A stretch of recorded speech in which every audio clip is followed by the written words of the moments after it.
ಹೋಗ್ತಾ ಇದ್ದೇನೆ. ಸೊ ನೀವೆಲ್ಲರೂ ಇವಾಗ ಮುಂದೆ ಬರುತ್ತಿರೋ ಈ 545 ಸಿವಿಲ್ ಪೋಸ್ಟಿಗೆ ಪ್ರಿಪೇರ್ ಆಗ್ತಿರೋರು ಅಂತ ತಿಳ್ಕೊಂಡಿದ್ದೇನೆ ಎಲ್ರು. ಸೊ ಎಲ್ರಿಗೂ ಒಂದು ಕಾಕಿ ಡ್ರೆಸ್ ಹಾಕಿ ಪೊಲೀಸ್ ಅಂತ ಹೇಳುವಾಗ ಒಂದು ವಿಭಿನ್ನ ಒಂದು ಇದಿರುತ್ತೆ. ಸೊ ನಿಮಗೆಲ್ರಿಗೊಂದು ನಾನು ನನ್ನ ಲೈಫ್ ಅಲ್ಲಿ ಏನೊಂದು ಎಕ್ಸ್ಪೀರಿಯನ್ಸ್ ಇದೆ ಅದೊಂದು ಶೇರ್ ಮಾಡ್ತೇನೆ. ಸೊ ಅದು ನಿಮ್ಗೆ ಯಾವ್ದಾದ್ರು ಒಂದು ರೀತಿಯಲ್ಲಿ ಅದೊಂದು ಯೂಸ್ ಆಗ್ಬೋದು ಅಂತ ತಿಳ್ಕೊಳ್ತೇನೆ. ಸೊ ನಿಮಗೆಲ್ಲರಿಗೂ ಗೊತ್ತಿರ್ಬೋದು, ಪೊಲೀಸ್ ಅಂತ ಹೇಳಿದ್ರೆ ನಮ್ಮ ಕಣ್ಣ ಮುಂದಿಗೆ ಬರೋದು ರವಿಚಂದ್ರನ್ ಅವರು, ಅಣ್ಣಾಮಲೈ ಮುಂತಾದವರು ಬರ್ತಾರೆ. ಯಾರು ಎಲ್ಲರಿಗೂ ಮೈನ್ ಆಗಿ ಬರೋ ಖಡಕ್ ಆಫೀಸರ್ಸ್ ಅಂದ್ರೆ ಅವ್ರ ಹೆಸರೇ ಬರ್ತಿರೋದು. ಸೊ ನೀವೆಲ್ಲರೂ ತಿಳ್ಕೊಂಡಿರುವಾಗ ಅವ್ರು ಯಾರು ಸುಮ್ಮನೆ ಒಂದು ದಿನ ಒಂದು ರಾತ್ರಿಯಿಂದ ಬೆಳಗಾಗೋ ಹೊತ್ತಲ್ಲಿ ಯಾರು ಒಂದು IPS ಆಫೀಸರ್ ಆಗ್ಲಿ ಒಂದು ಪೊಲೀಸ್ ಆಫೀಸರ್ ಆಗ್ಲಿ ಯಾರು ಆಗ್ಲಿಲ್ಲ. ಎಲ್ರಿಗೂ ಒಂದು ಕಠಿಣ ಶ್ರಮ ಇದೆ. ಶ್ರಮ ಅಂತ ಒಂದು ದಿನ 2 ದಿನದ ಶ್ರಮ ಅಲ್ಲ, ಹಲವಾರು ವರ್ಷಗಳ ಶ್ರಮ. ಕೇವಲ ಅವರ ಶ್ರಮ ಅಲ್ಲ, ಅವರ ಶ್ರಮ, ಅವರ ತಂದೆ ತಾಯಿ ಕುಟುಂಬ ಎಲ್ಲದರ ಶ್ರಮ ಇದ್ದ ಒಂದು ಪ್ರತಿಫಲವಾಗಿ ಅವರಿಗೆ ದೊರಕಿದ ಒಂದು ಇದೆ ಒಂದು IPS, ಒಂದು ಪೊಲೀಸ್ ಪದವಿ, ಯಾವುದೇ ಒಂದು ಪದವಿ ಆಗ್ಲಿ. ಸೊ ಈ ಸಾಧನೆ ಒಂದು ರಾತ್ರಿ ಯಾರಿಗೂ ಆಗ್ಲಿಲ್ಲ. ಎಲ್ರು ಹಲವಾರು ದಿನಗಳ ಒಂದು ಕಠಿಣ ಶ್ರಮದಿಂದ ಆಗಿದೆ. ಸೊ ನಾವು ಇದೊಂದು ಯಾವುದೇ ಒಂದು ಎಕ್ಸಾಮ್ ಆಗ್ಲಿ ಅದನ್ನ ಕ್ರ್ಯಾಕ್ ಮಾಡ್ಬೇಕಾದ್ರೆ ನಮ್ಮ ಎಫರ್ಟ್ ಬೇಕೇ ಬೇಕು. ಯಾರು ಲಕ್ಕಿಂದ ಆಗಲ್ಲ. ಕೆಲವು ಜನ ಹೇಳ್ತಾರೆ ನಮ್ಗೆ ಲಕ್ ಅದ, ಅವರು ಲಕ್ಕಲ್ಲಿ ಪಾಸ್ ಆಗಿದಾರಂತ. ಮುಂಚೆ ಲಕ್ಕಲ್ ಆಗಿರ್ಬೋದು, ಇವಾಗ ಯಾರು ಲಕ್ಕಲ್ ಪಾಸ್ ಆಗಲ್ಲ. ಅಂದ್ರೆ ಇತ್ತೀಚೆಗೆ ನಾನು ಬರೆದ KSRP exam DR exam constable result ನೋಡಿದೆ. 85 100 ಅಲ್ಲಿ 85 ಬಂದವರು ಸೆಲೆಕ್ಷನ್ ಆಗ್ಲಿಲ್ಲ. ಕಟ್ ಆಫ್ 89 90ಗೆಲ್ಲ ನಿಂತಿದ್ದು civil police constable, DR police constable ಅಲ್ಲಿ. ಸೊ ಕಾಂಪಿಟೇಷನ್ ಇತ್ತೀಚೆಗೆ ತುಂಬಾ ಕಷ್ಟ ಆಗ್ತಿದೆ. ಯಾರಿಗೂ ಕೆಲಸ ಸುಮ್ಮನೆ ಯಾರು ಕೊಡಲ್ಲ. ಅಂದ್ರೆ ನಿಮ್ಗೆ ಗೊತ್ತಿರುವ ಈಗ ಪ್ರೈವೇಟ್ ಫೀಲ್ಡ್ ಅಲ್ಲಿ ಒಂದು ಕೆಲಸ ಸಿಗ್ಬೇಕಾದ್ರೆ ಅಷ್ಟು ಕಷ್ಟ ಇದೆ. ಇಲ್ಲಿ ಗವರ್ಮೆಂಟಲ್ ಫೀಲ್ಡ್ ಅಲ್ಲಿ ಒಂದು ಕೆಲಸ ಅಂದ್ರೆ ಒಂದು ಸಿವಿಲ್ ಪೊಲೀಸ್ ಕಾನ್ಸ್ಟೇಬಲ್ಗೂ 33,000 ರೂಪಾಯಿ ಸಂಬಳ ಕೊಡ್ತಾರೆ. ಒಬ್ಬ PSI ಆದವನಿಗೆ 50,000 ರೂಪಾಯಿ ಸಂಬಳ ಕೊಡ್ತಾರೆ. ಯಾರು ಸುಮ್ನೆ ಕೊಡಲ್ಲ, ಅಷ್ಟೇ ಎಫರ್ಟ್ ಇರುತ್ತೆ. ಇವಾಗ ಕಾಂಪಿಟೇಷನ್ ನೋಡಿ, ಹೋದ್ಸಲ ಕೊಡಗು ಪೊಲೀಸ್ ಕಾನ್ಸ್ಟೇಬಲ್ ಅಲ್ಲಿ 6 ಜನ BE ಹೋಲ್ಡರ್ಸ್, ಒಬ್ರು MTech ಹೋಲ್ಡರ್ ಬಂದಿದ್ರು ಕಾನ್ಸ್ಟೇಬಲ್ ಎಕ್ಸಾಮ್ಗೆ ಕ್ಲಿಯರ್ ಮಾಡಿದ್ರು. ನೋಡಿ ಎಷ್ಟು ಕಾಂಪಿಟೇಷನ್ ತುಂಬಾ ಟಫ್ ಇದೆ.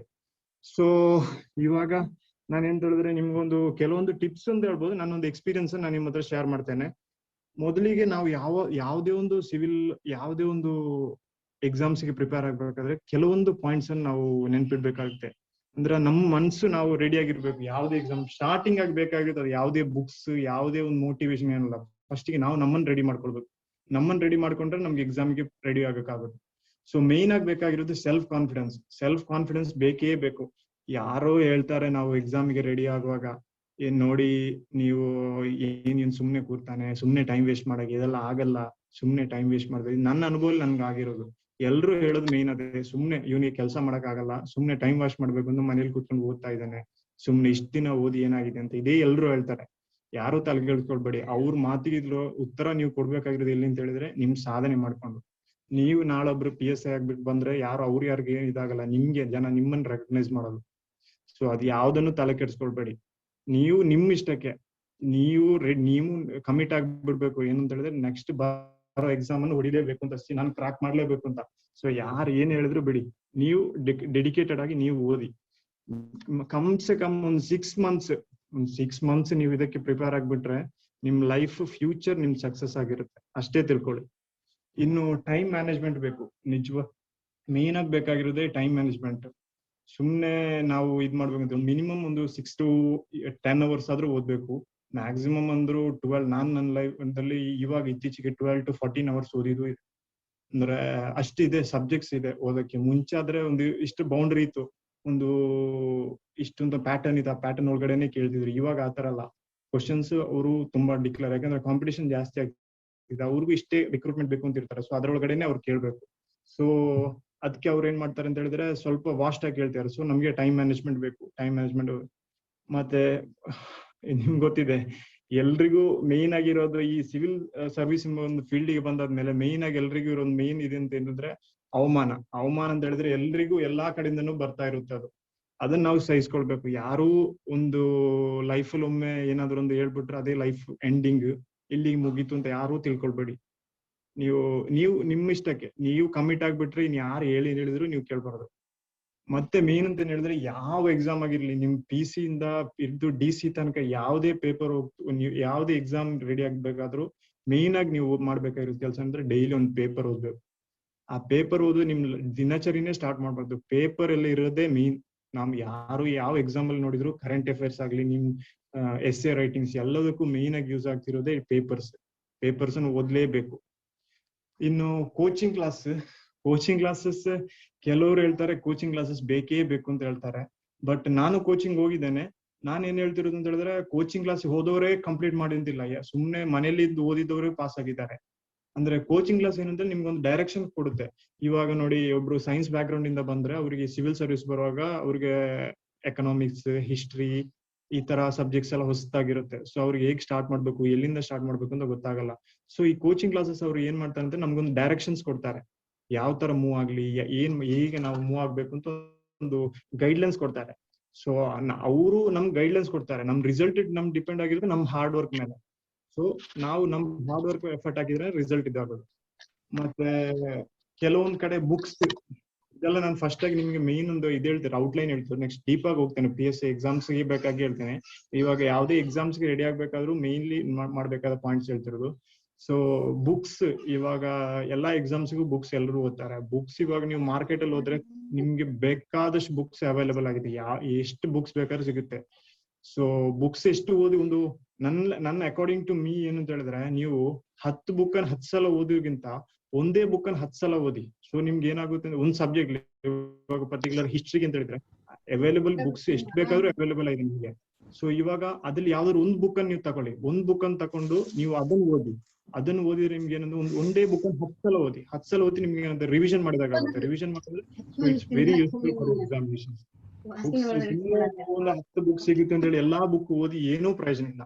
ನಮ್ಗೆ ಏನು ಮನ್ಸಲ್ಲಿ ಉಳ್ಕೊಳ್ಳಲ್ಲ, ಅಂದಷ್ಟು ನೋಡಿದಾಗ ಆಗುತ್ತೆ, ಕೊನೆಗೆ ಏನು ತಲೆಯಲ್ಲಿ ಉಳ್ಕೊಳ್ಳಲ್ಲ. ಸೊ ಇದೆಲ್ಲ ನಾನು ನಮ್ಮ ಎಕ್ಸಾಮ್ಗೆ ರೆಡಿ ಆಗೋಕ್ಕಿಂತ ಮುಂಚೆ ನಾನು ಪ್ರಿಪೇರ್ ಆಗಿರೋ ಕೆಲವೊಂದು ಪಾಯಿಂಟ್ಸ್ ಅನ್ನು ನಾನು ನೋಟ್ ಮಾಡಿ ನಿಮ್ಗೆ ಹೇಳ್ತಿರೋದು. ಸೊ ಇವಾಗ ಪರ್ಟಿಕ್ಯುಲರ್ ಆಗಿ ಪೊಲೀಸ್ ಎಕ್ಸಾಮ್ಸ್ಗೆ ಹೋಗ್ಬೇಕಾದ್ರೆ, ಪೊಲೀಸ್ ಡಿಪಾರ್ಟ್ಮೆಂಟ್ ಗೆ ಯಾರು ಜಾಯ್ನ್ ಆಗ್ತಾರೋ ಅವ್ರಿಗೆ 3 ಚಾನ್ಸಸ್ ಇದೆ. ಸೊ ನಿಮ್ಗೆ ಗೊತ್ತಿರಬಹುದು, ನಿಮ್ಮಲ್ಲೂ ಎಕ್ಸ್ಪೀರಿಯನ್ಸ್ ಪರ್ಸನ್ ಇರ್ಬೋದು, ಫ್ರೆಶರ್ಸ್ ಇರ್ಬೋದು. ಸೊ ಫ್ರೆಶರ್ಸ್ಗೆ ಬೇಕಾಗಿ ನಾನು ಹೇಳ್ತಿರೋದು, ಸೊ PCL ಆಗಿ ಜಾಯ್ನ್ ಆಗ್ಬೋದು, ನಿಮ್ಗೆ PSI ಆಗು ಜಾಯ್ನ್ ಆಗ್ಬೋದು, ಇನ್ನೊಂದು DYSP ಆಗಿ ಜಾಯ್ನ್ ಆಗ್ಬೋದು. ಸೊ PSI ಗೆ ಸಪರೇಟ್ ಆಗಿ ಇದ್ದಿದೆ, PC ಎಕ್ಸಾಮ್ಸ್ ಮಾಡ್ತಾರೆ PSI ಗೆ. ಸೊ DYSP ಆಗಿ ಜಾಯ್ನ್ ಆಗ್ಬೇಕಾದ್ರೆ KS ಎಕ್ಸಾಮ್ಸ್ ಬರೀಬೇಕು. It is a gazetted post, probationary ಆಗಿ ಬರುತ್ತೆ. ಸೊ PSI ಗೆ ಅವ್ರು ಸಪರೇಟ್ ಆಗಿ ಎಕ್ಸಾಮ್ ಮಾಡ್ತಾರೆ. ಸೊ ಇವಾಗ ಕರ್ನಾಟಕದಲ್ಲಿ ಪ್ರೆಸೆಂಟ್ ಟ್ರೆಂಡಿಂಗ್ ಅಲ್ಲಿ ಇರೋದು PSI ಜಾಬ್. ಯಾವುದೇ ಡಿಪಾರ್ಟ್ಮೆಂಟ್ ಅಲ್ಲೂ ರಿಕ್ರೂಟ್ಮೆಂಟ್ ಕರೆಕ್ಟ್ ಆಗಿ ನಡೀತಾ ಇಲ್ಲ. ನಿಮ್ಗೆ ಗೊತ್ತಿದೆ, FD SD ಎಲ್ಲ ಲೇಟ್ ಆಗುತ್ತೆ. ಸೊ ಬಟ್ PSI ಅಲ್ಲಿ ಕರೆಕ್ಟ್ ಆಗಿ ಟೈಮ್ ಟು ಟೈಮ್ ರಿಸಲ್ಟ್ ಬರ್ತಾ ಇದೆ, ಎಕ್ಸಾಮ್ಸ್ ನಡೀತಾ ಇದೆ. ಸೊ ಇವಾಗ ಏನೋ ಕೊರೋನಾ ಆಗಿ ಸ್ವಲ್ಪ ಪೆಂಡಿಂಗ್ ಆಗಿದೆ, ಅಲ್ಲಂದ್ರೆ ಎಲ್ಲಾನು ಕರೆಕ್ಟ್ ಆಗುತ್ತೆ. ಸೊ PC ನೋಡೋಣ ನೆಕ್ಸ್ಟ್ ಟೈಮ್ ಅಲ್ಲಿ. PC ಆಗಾದ್ರೆ ಅದ್ರ ಬಗ್ಗೆನೇ ಹೇಳ್ತಾನೆ. ಇವಾಗ ಪರ್ಟಿಕ್ಯುಲರ್ ಆಗಿ PSI ಮೇಲೆ ಫೋಕಸ್ ಮಾಡಿ ನಾನು ಹೇಳ್ತಾ ಇದ್ದೇನೆ. PSIಗೂ PCಗೂ ಏನೋ ಡಿಫ್ರೆನ್ಸ್ ಇಲ್ಲ.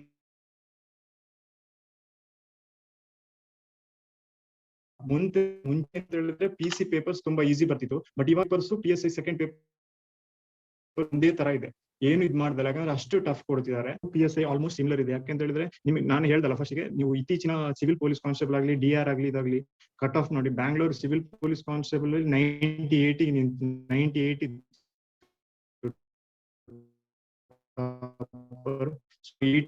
89 ಕಟ್ ಆಫ್ ನಿಂತಿದೆ. ನೋಡಿದ್ರೆ ನಿಮ್ಗೆ ಗೊತ್ತಾಗುತ್ತೆ ಯಾವ ತರ ಇದೆ ಅಂತ ಹೇಳಿ. ಸೊ ಫಿಸಿಕಲ್ ಇದು PSI ಗೆ ಫೋಕಸ್ ಆಗಿದ್ರೆ 3 ಲೆವೆಲ್ ಇದೆ PSI ಅಲ್ಲಿ. ಒಂದು ಫಸ್ಟ್ ನಿಮಗೆ ಬರೋದು ಫಿಸಿಕಲ್ ಎಕ್ಸಾಮ್. ಹಲವರು ಇಲ್ಲಿ ಸ್ಪೋರ್ಟ್ಸ್ ಬ್ಯಾಕ್ ಗ್ರೌಂಡ್ ಇಂದ ಬಂದಿರ್ತಾರೆ, ಅವ್ರಿಗೆ ಈಸಿ ಆಗುತ್ತೆ. ಸೊ ಕೆಲವೊಬ್ಬರಿಗೆ, ನನಗೆ ತುಂಬಾ ಕಷ್ಟ ಆಗಿದೆ. ನಾನು first attempt 200 post civil PSI ಗೆ ಕೊಟ್ಟಿದೆ. ಆ ಟೈಮಲ್ಲಿ ನಾನು 45 ಡೇಸ್ ಪ್ರಾಕ್ಟೀಸ್ ಮಾಡಿದ್ದೇನೆ. ಯಾವುದು ಫಿಸಿಕಲ್ ಎಕ್ಸಾಮ್ಗೋಸ್ಕರ. ಫಿಸಿಕಲ್ ಎಕ್ಸಾಮ್ ನನ್ಗೆ ಅಂದ್ರೆ ನಾನು ಅಷ್ಟು ದೊಡ್ಡ ಇದಿರ್ಲಿಲ್ಲ, ನನ್ಗೆ ಟಚ್ ಇರ್ಲಿಲ್ಲ. ಸೊ ಇಲ್ಲಿ ನಮ್ ಗ್ರೌಂಡ್ ಅಲ್ಲಿ ಡೈಲಿ ಪ್ರಾಕ್ಟೀಸ್ ಮಾಡ್ತಾ ಇದ್ದೆ. ಸೊ ಅಲ್ಲಿ ನಮ್ಗೆ 3 ಇದು ಬರುತ್ತೆ, 1600 ಮೀಟರ್ ರನ್ನಿಂಗ್ ಬರುತ್ತೆ. ಈ ಸಿವಿಲ್ PSI ಗೆ ಫೋಕಸ್ ಮಾಡೋರಿಗೆ 7 ಮಿನಿಟ್ಸ್ ಅಲ್ಲಿ ಕಂಪ್ಲೀಟ್ ಮಾಡಿದ್ರೆ ಆಯ್ತು. ಮಿಕ್ಕಿದು RSI ಆದ್ರೆ 6.3 ಮಿನಿಟ್ಸ್ ಅಲ್ಲಿ ಕಂಪ್ಲೀಟ್ ಮಾಡ್ಬೇಕಾಗುತ್ತೆ. ಸೊ ಇನ್ನು ನಿಮ್ KSISF KSRP ಅಂತ ಬರುತ್ತೆ ನೋಡಿ. ಬರೀ ಕೆಲವೊಬ್ರಿಗೆ ಏನಂತ ಹೇಳಿದ್ರೆ SI ಅಂತ ಬರೋದು, ಸ್ಟೇಷನ್ ಅಲ್ಲಿ ಕೂತಿರೋ SI ಮಾತ್ರ ಗೊತ್ತಿರ್ತಾರೆ. ಅಂದ್ರೆ SI ಎಕ್ಸಾಮ್ ಅಲ್ಲಿ SI ಪೋಸ್ಟ್ ಅಲ್ಲಿ ತುಂಬಾ ಡಿಫ್ರೆಂಟ್ ವೆರೈಟೀಸ್ ಇದೆ. ಸಬ್ ಇನ್ಸ್ಪೆಕ್ಟರ್ ಸಿವಿಲ್ ಇದೆ, ವೈರ್ಲೆಸ್ ಇದೆ, KSISF KSRP, intelligence, finger prints bureau, ಹಲವಾರು ವಿಂಗ್ಸ್ ಇದೆ. ಎಲ್ಲರಿಗೂ ಸಪರೇಟ್ ಆಗಿ ರಿಕ್ರೂಟ್ಮೆಂಟ್ ಮಾಡ್ತಿದ್ದಾರೆ. ಸೊ ಎಲ್ಲರಿಗೂ ಗೊತ್ತಿರೋದು ಸಿವಿಲ್ ಮಾತ್ರ ಫೋಕಸ್ ಮಾಡಿರೋದು. ಇವಾಗ ನೆಕ್ಸ್ಟ್ ಬರ್ತಿರೋದು ಸಿವಿಲ್ PSIನೇ. ಸೊ ಅದ್ರ ಬಗ್ಗೆನೇ ಮೇನ್ ಆಗಿ ಹೇಳ್ತಿದ್ದೇನೆ. ಸೊ ರನ್ನಿಂಗ್ ಅಲ್ಲಿ ನಿಮ್ಗೆ ಏನಂತ ಹೇಳಿದ್ರೆ, ಸ್ಟಾರ್ಟ್ ಮಾಡುವಾಗ ಫಸ್ಟ್ 10 ಡೇಸ್ ನೀವು ಜಾಗಿಂಗ್ ಆತರ, ಇಲ್ಲಾಂದ್ರೆ ಸ್ಲೋ ವಾಕಿಂಗ್ ಆತರ ಮಾಡಿ ಸ್ವಲ್ಪ warm up exercise, cool down exercise ಆ ತರ ಮಾಡಿ ರೆಡಿ ಮಾಡ್ಬೋದು. ಅದ್ರ ಬಗ್ಗೆ ನಾನು ಜಾಸ್ತಿಯಾಗಿ ಹೇಳ್ತಾ ಯಾಕಂದ್ರೆ ನಿಮ್ಗೆ ಗೊತ್ತಿರ್ಬೋದು, ಬೇಕಾದ್ರೆ ಇನ್ನೊಂದ್ಸಲ ಹೇಳ್ತೇನೆ. ಸೊ ನಾನು ಇವಾಗ ಮೇಲಿಂದ ಮೇಲೆ ಹೇಳ್ಕೊಂಡು ಹೋಗ್ತಾ ಇದ್ದೇನೆ. ಸೊ ರನ್ನಿಂಗ್ ಅಲ್ಲಿ ಆತರ ಪ್ರಿಪೇರ್ ಮಾಡೋದು 7 minutes ಅಲ್ಲಿ. 7 minutes ಅಲ್ಲಿ ತುಂಬಾ ಈಸಿ. 4 ಇದಿರುತ್ತೆ, ಯಾವ್ದಂದ್ರೆ 400 ಮೀಟರ್ದು 4 ರೌಂಡ್ಸ್ ಇರುತ್ತೆ. 7 minutes ಅಲ್ಲಿ ಕ್ಲಿಯರ್ ಮಾಡ್ಬೇಕು. ಒಂದು ಅಟೆಂಪ್ಟ್ ಅಲ್ಲಿ ಅವರು ನಮ್ಗೆ 20 ಜನ ಬಿಡ್ತಿದ್ರು. ಇಲ್ಲಿ ಮಂಗಳೂರಲ್ಲಿ ನಡೀತಿದ್ದು 20 ಜನರನ್ನು ಓಡಿಸ್ತಾ ಇದ್ರು ಒಂದು ಇದರಲ್ಲಿ. ಇವಾಗ ನಮಗೆ ಮಂಗಳೂರಲ್ಲಿ ಅವ್ರಿಗಾದ್ರೆ ಮಂಗಳೂರು ಕಮಿಷನರೇಟ್ ಅವರಿಗೆ ಡ್ಯೂಟಿ ಸಿಕ್ಕಿದ್ರೆ ಮಂಗಳಾ ಸ್ಟೇಡಿಯಂ ಅಲ್ಲಿ ಮಾಡ್ತಾರೆ. IGP ರೇಂಜ್ ಅವರಿಗೆ ಸಿಕ್ಕಿದ್ರೆ ಕೋಣಾಜೆ ಯೂನಿವರ್ಸಿಟಿ ಗ್ರೌಂಡ್ ಅಲ್ಲಿ ಮಾಡ್ತಾರೆ exams, physical exams. Physical exams ಅಲ್ಲಿ ಅಲ್ಲಿ ರನ್ನಿಂಗ್ ಆದ ತಕ್ಷಣ ನಮ್ಮ ನೆಕ್ಸ್ಟ್ ಇದಕ್ಕೆ ಕರ್ಕೊಂಡು ಹೋಗಿದೆ ಲಾಂಗ್ ಜಂಪ್. ಲಾಂಗ್ ಜಂಪ್ ಅಲ್ಲಿ ಮೆನ್ನಿಗೆ 3.8 meters ಇರುತ್ತೆ, ವುಮೆನ್ಗೆ 2.5 meters ಇರುತ್ತೆ ಲಾಂಗ್ ಜಂಪ್ ಅಲ್ಲಿ. ಲಾಂಗ್ ಜಂಪ್ ಆಗ್ಲಿಲ್ಲ ಅಂತ ಹೇಳಿದ್ರೆ, ಸಪೋಸ್ ನಿಮ್ಗೆ ಏನಾದ್ರು ಲಾಂಗ್ ಜಂಪ್ 3 ಅಟೆಂಪ್ಟ್ ಕೊಡ್ತಾರೆ, 3 ಅಟೆಂಪ್ಟ್ ಅಲ್ಲೂ ಯಾವ್ದಾದ್ರು ಒಂದು ಅಟೆಂಪ್ಟ್ ಅಲ್ಲಿ ಕ್ಲಿಯರ್ ಆದ್ರೆ ಆಯ್ತು. ಆಗ್ಲಿಲ್ಲ ಅಂತ ಹೇಳಿದ್ರೆ ನಾವು ಟೆನ್ಷನ್ ಮಾಡ್ಬೇಕು. ನಮ್ಗೆ ನೆಕ್ಸ್ಟ್ ಚಾನ್ಸ್ ಯಾವ್ದು ಕೊಡ್ತಾರೆ ಅಂತ ಹೇಳಿ ಹೈ ಜಂಪ್ ಕೊಡ್ತಾರೆ. ಹೈ ಜಂಪ್ ತುಂಬಾ ಈಸಿ ಇರುತ್ತೆ, 1.2 meters ಅಲ್ಲಿ ಹೈಟ್ ಇಟ್ಟಿರ್ತಾರೆ, ಅದನ್ನ ಕ್ಲಿಯರ್ ಮಾಡ್ಬೋದು. ಅದು 3 ಚಾನ್ಸ್ ಕೊಡ್ತಾರೆ. ಅದು 3 ಚಾನ್ಸ್ ಅಲ್ಲಿ ಯಾವ್ದ್ರಲ್ಲಿ ಒಂದಲ್ಲಿ ಕ್ಲಿಯರ್ ಮಾಡಿದ್ರೆ ಆಯ್ತು. ಅದು ಕ್ಲಿಯರ್ ಮಾಡಿ ಆದ್ಮೇಲೆ ನೆಕ್ಸ್ಟ್ ಬರೋದು ಯಾವ್ದು ಅಂತ ಹೇಳಿದ್ರೆ ಶಾರ್ಟ್ ಪುಟ್. ಶಾರ್ಟ್ ಪುಟ್ ಅಲ್ಲಿ 7.2 kg ಶಾರ್ಟ್ ಪುಟ್ ಕೊಟ್ಟಿರ್ತಾರೆ. ಅದು ನಾವು 5.8 meters ಅನ್ನು ಬಿಸಾಡ್ಬೇಕಾಗುತ್ತೆ. ಸೊ ಇದು 3 ನಮ್ಗಿರೋ ಮೇನ್ ಟಾಸ್ಕ್. ಅದಾದ್ಮೇಲೆ ನಮ್ಮ ನೆಕ್ಸ್ಟ್ ಮಾಡೋದೇ ನಮ್ದು ಹೈಟ್ 168 ಬೇಕಾಗುತ್ತೆ. ಹೈಟ್ ಆದ ತಕ್ಷಣ ಚೆಸ್ಟ್ ನೋಡಿದಾರೆ, ಚೆಸ್ಟ್ 81 ವಿತ್ ಬ್ರೀದಿಂಗ್ ಮಾಡಿದಾಗ 86. ಮೇನ್ ಆಗಿ ನಾವ್ ಏನ್ ನೋಡ್ಬೇಕು ಅಂತ ಹೇಳಿದ್ರೆ, ಇಲ್ಲಿ ರನ್ನಿಂಗ್ ಇದೆಲ್ಲ, ರನ್ನಿಂಗ್ ಒಂದು ಕ್ಲಿಯರ್ ಮಾಡಿದ್ರೆ ಮಿಕ್ಕಿದ್ ಯಾವ್ದಕ್ಕೂ ನೀವು ಟೆನ್ಷನ್ ಮಾಡ್ಬೇಕು. ಯಾಕಂತ ಹೇಳಿದ್ರೆ ಅಲ್ಲಿರೋ ನಮ್ಮ ಆಫೀಸರ್ಸ್ ಆಗ್ಲಿ ಸಿಬ್ಬಂದಿಗಳಾಗ್ಲಿ ತುಂಬಾ ಹೆಲ್ಪ್ಫುಲ್ ಆಗಿರ್ತಾರೆ. ಎಲ್ಲಿ ಯಾವುದೇ ನೀವು ಎಕ್ಸಾಮ್ಸ್ ಬರ್ದಿರೋದ್ ಜೊತೆ ಕೇಳಿ, ಅಷ್ಟು ಇದು ಸಪೋರ್ಟಿವ್ ಆಗಿರ್ತಾರೆ ನಿಮ್ಗೆ. ನೀವೇ ನಿಮ್ಮನ್ನೇ ಲಾಂಗ್ ಜಂಪ್ ಆಗಿಲ್ಲ ಅಂತ ನಿಮ್ಗೆ ಕೊಟ್ಟು ರಿಲ್ಯಾಕ್ಸ್ ಮಾಡಿಸಿ ನಿಮ್ ಕೈಯಿಂದ ಅವರೇ ಮಾಡಿ ಮುಗಿಸಿ ಕೊಡ್ತಾರೆ. ರನ್ನಿಂಗ್ ಒಂದು ಕ್ಲಿಯರ್ ಮಾಡೋದು ನಿಮ್ಮಿದು. ಮಿನಿಮಮ್ ಒಂದು ಸ್ಟಾರ್ಟಿಂಗ್ ಆಗಿ ರೆಡಿ ಮಾಡೋರಿಗೆ 45 days ಟೈಮ್ ಬೇಕಾಗುತ್ತೆ ಇದೊಂದು ಎಲ್ಲ ಒಂದು ಕ್ಲಿಯರ್ ಮಾಡ್ಬೇಕು ಅಂತ ಹೇಳಿದ್ರೆ. ಇನ್ನು ಉಳ್ದವರಿಗೆ ರೆಡಿ ಆಗಿರೋರಿಗೆ ಬೇಕು ಅಂತಾನಿಲ್ಲ. ನಾನು ಫಸ್ಟ್ ಅಟೆಂಪ್ಟಿಗೆ ತಕೊಂಡಿದ್ದೇನೆ 45 days. ಮಿಕ್ಕಿದ ಉಳಿದು ಇವಾಗ ರೀಸೆಂಟ್ ಆಗಿ ಬರ್ತಿರೋದಕ್ಕೆಲ್ಲಕ್ಕೂ ಯಾವಾಗ ಫಿಸಿಕಲ್ ಡೇಟ್ ಡಿಕ್ಲೇರ್ ಆಯ್ತು ಅವತ್ತಿಂದ ಸ್ಟಾರ್ಟ್ ಮಾಡಿರೋದು. ಅಂದ್ರೆ ಫಸ್ಟ್ ಒಮ್ಮೆ ಸಿಕ್ತಲ್ವಾ, ನಮ್ಗೊಂದು ಐಡಿಯಾ ಸಿಕ್ತು, ಮತ್ತೆ ನಮ್ಗೆ ಕ್ಲಿಯರ್ ಮಾಡಕ್ ಆಯ್ತು. ಸೊ ಇದಿಷ್ಟು ಫಿಸಿಕಲ್ ಎಕ್ಸಾಮ್ ಬಗ್ಗೆ. ಫಿಸಿಕಲ್ ಎಕ್ಸಾಮು ನಾನು ಫಸ್ಟ್ ಅಟೆಂಪ್ಟ್ 200 post ಸಿವಿಲ್ ಅಲ್ಲಿ ಫಿಸಿಕಲ್ ಎಕ್ಸಾಮ್ ಕ್ಲಿಯರ್ ಮಾಡಿದಾಗ ನಾನು ತಿಳ್ಕೊಂಡೆ ಆಲ್ಮೋಸ್ಟ್ ಎಲ್ಲ ಮುಗೀತು, ಇನ್ನೊಂದು ರಿಟರ್ನ್ ಎಕ್ಸಾಮ್ ಒಂದು ಬರ್ದ್ರೆ ಆಯ್ತು. ರಿಟರ್ನ್ ಎಕ್ಸಾಮ್ ಏನ್ ದೊಡ್ಡ ಇರ್ದಿರ್ಲಿಕ್ಕಿಲ್ಲ ಅಂತ ಹೇಳಿ 90% ಮುಗೀತು ಅಂತ ತಿಳ್ಕೊಂಡೆ. ಅಲ್ಲಿ ಬಂದು ಕೂತ್ಕೊಂಡಾಗ ಉಳ್ದವ್ರು ನನ್ನ ಜೊತೆ ಎಕ್ಸ್ಪೀರಿಯನ್ಸ್ ಹೇಳಿದ್ರು, ನಂದಿದು 5ನೇ ಸಲದ ಅಟೆಂಪ್ಟ್ ಫಿಸಿಕಲ್, 6ನೇ ಸಲದ ಅಟೆಂಪ್ಟ್ ಫಿಸಿಕಲ್. ಅಂದ್ರೆ ಫಿಸಿಕಲ್ ಎಲ್ಲರೂ ಕ್ಲಿಯರ್ ಮಾಡ್ತಾರೆ. ಫಿಸಿಕಲ್ ಏನು ಅಲ್ಲ, it is just for qualification. ಅದು ನಿಮ್ ಮಾರ್ಕು ಕೌಂಟ್ ಆಗಲ್ಲ, ಏನೂ ಕೌಂಟ್ ಆಗಲ್ಲ, ಜಸ್ಟ್ ಅದೊಂದು ಕ್ವಾಲಿಫೈ ಆಗ್ಲಿಕ್ಕೆ ಮಾತ್ರ ಇರೋದು. ಸೊ ಫಿಸಿಕಲ್ ಆದ್ರೆ ಎಲ್ಲ ಆಯ್ತು ಅಂತಲ್ಲ, ಫಿಸಿಕಲ್ ಇಸ್ ಜಸ್ಟ್ ಫಾರ್ ನಮ್ ಫಿಸಿಕಲಿ ನಾವೀಗ ಫಿಟ್ ಇದ್ದೇವೆ ಅಂತ ಅವ್ರು ನೋಡಕ್ಕೆ ಅಷ್ಟೇ ಇರೋದು. ಸೊ ಅಲ್ಲಿಂದ ಅವ್ರು ನಮ್ಗೆ ಒಂದು ಸರ್ಟಿಫಿಕೇಟ್ ಕೊಡ್ತಾರಲ್ಲ ಸೈನ್ ಹಾಕಿ, ಆ ಸರ್ಟಿಫಿಕೇಟ್ ಅನ್ನು ನಾವು ಭದ್ರವಾಗಿ ಇಟ್ಕೊಳ್ಬೇಕು. ಯಾಕಂತ ಹೇಳಿದ್ರೆ ಇವಾಗ ಇತ್ತೀಚೆಗೆ ಪೊಲೀಸ್ ಕಾನ್ಸ್ಟೇಬಲ್ ಎಕ್ಸಾಮ್ಸ್ ಅಲ್ಲಿ ತುಂಬಾ ಸ್ಕ್ಯಾಮ್ ನಡೀತಾ ಇದೆ. ಸ್ಕ್ಯಾಮ್ ನಡೀದ್ರಿಂದ ಇವಾಗ ಅಪಾಯಿಂಟ್ಮೆಂಟ್ ಆರ್ಡರ್ ಕೊಡ್ಬೇಕಾದ್ರೆ ಅವ್ರು ಏನ್ ಮಾಡ್ತಿದ್ದಾರೆ ಅಂತ ಹೇಳಿದ್ರೆ, ನಮ್ ಎಲ್ಲ ಹಿಂದಿನ ಡಾಕ್ಯುಮೆಂಟ್ಸ್ ನಾವು ಅಪಾಯಿಂಟ್ಮೆಂಟ್ ನಾವು ಅಪ್ಲಿಕೇಶನ್ ಹಾಕಿರ್ತೇವಲ್ವಾ, ಅಲ್ಲಿಂದ ಹಿಡಿದು ನಮ್ಮ ಪ್ರತಿಯೊಂದು ಮೂಮೆಂಟ್ ಅಲ್ಲಿ ಇರೋ ಡಾಕ್ಯುಮೆಂಟ್ಸ್ ಅನ್ನ ಅವ್ರು ಕೇಳ್ತಾರೆ ಕೊನೆ ಟೈಮಲ್ಲಿ. ಅವರು ಯಾಕಂದ್ರೆ ಇವಾಗ ಯಾರೋ ಒಬ್ರು ಎಕ್ಸಾಮ್ ಬರೀತಾರೆ, ಯಾರೋ ಒಬ್ರು ಫಿಸಿಕಲ್ ಮಾಡ್ತಾರೆ, ಆತರ ಅಂತೇಳಿ ತುಂಬಾ ಸ್ಕ್ಯಾಮ್ ಕೇಳಿ ಬರ್ತಾ ಇದೆ. ಸೊ ಅದ್ರ ಬಗ್ಗೆ ನಾವು ಡೀಟೇಲ್ ಸ್ವಲ್ಪ ಜಾಗೃತ ಆಗಿರ್ಬೇಕು. ಯಾರು ಸ್ಕ್ಯಾಮ್ ದುಡ್ಡು ಅದ್ರ ಹಿಂದ್ಗಡೆ ಓದ್ಬೇಡಿ. ಸುಮ್ನೆ ಲೈಫ್ ಫ್ಯೂಚರ್ ಎಲ್ಲ ಹಾಳು ಮಾಡ್ತೀರಾ. ಏನು ನಡೀತಾ ಇಲ್ಲ, ನಡೆದವ್ರು ಎಲ್ಲರೂ ಸಿಕ್ಕಿ ಬೀಳ್ತಿದ್ದಾರೆ. ಸುಮ್ನೆ ನಾವು ನಿಯತ್ತಾಗಿ ಓದ್ಬಿಟ್ಟು ನಮ್ಗೆ ಯಾವ್ದು ಎಕ್ಸಾಮು ಕ್ಲಿಯರ್ ಮಾಡ್ಬೋದು. ಎಷ್ಟು ಜನ ಕ್ಲಿಯರ್ ಮಾಡಿರ್ತಾರೆ. ಇನ್ ನಮ್ಗೇನ್ ಇದೇನ್ ಇಷ್ಟೆಲ್ಲಾ ಎಕ್ಸಾಮ್, ನಾನು BA ಹೋಲ್ಡರ್, ಇಲ್ಲ ಎಷ್ಟೋ ಜನ BA ಹೋಲ್ಡರ್ಸ್ ಇರ್ತಾರೆ, ಎಷ್ಟು ಪೇಪರ್ ಕ್ಲಿಯರ್ ಮಾಡಿರ್ತೇವೆ. ಇದೊಂದು ಎಕ್ಸಾಮ್ಸೇ ಅಲ್ಲ, ಅದಕ್ಕೆಲ್ಲ ಕಂಪೇರ್ ಮಾಡಿದ್ರೆ ಇಲ್ಲಿ ಏನೂ ಅಲ್ಲ. ಸೊ ಮೂವಿಂಗ್ ಟು ನೆಕ್ಸ್ಟ್, ಇವಾಗ ಫಿಸಿಕಲ್ ಎಕ್ಸಾಮ್ ಬಗ್ಗೆ ಕ್ಲಿಯರ್ ಆಗಿರ್ಬೋದು ಅನ್ಸುತ್ತೆ. ಫಿಸಿಕಲ್ ಹೇಳ್ದಲ್ಲ, ನೆಕ್ಸ್ಟ್ ರಿಟರ್ನ್ ಅಲ್ಲಿ ನಿಮಗೆ ಮೇನ್ ಆಗಿ PSI ಅಲ್ಲಿ 2 ಪೇಪರ್ ಇದೆ.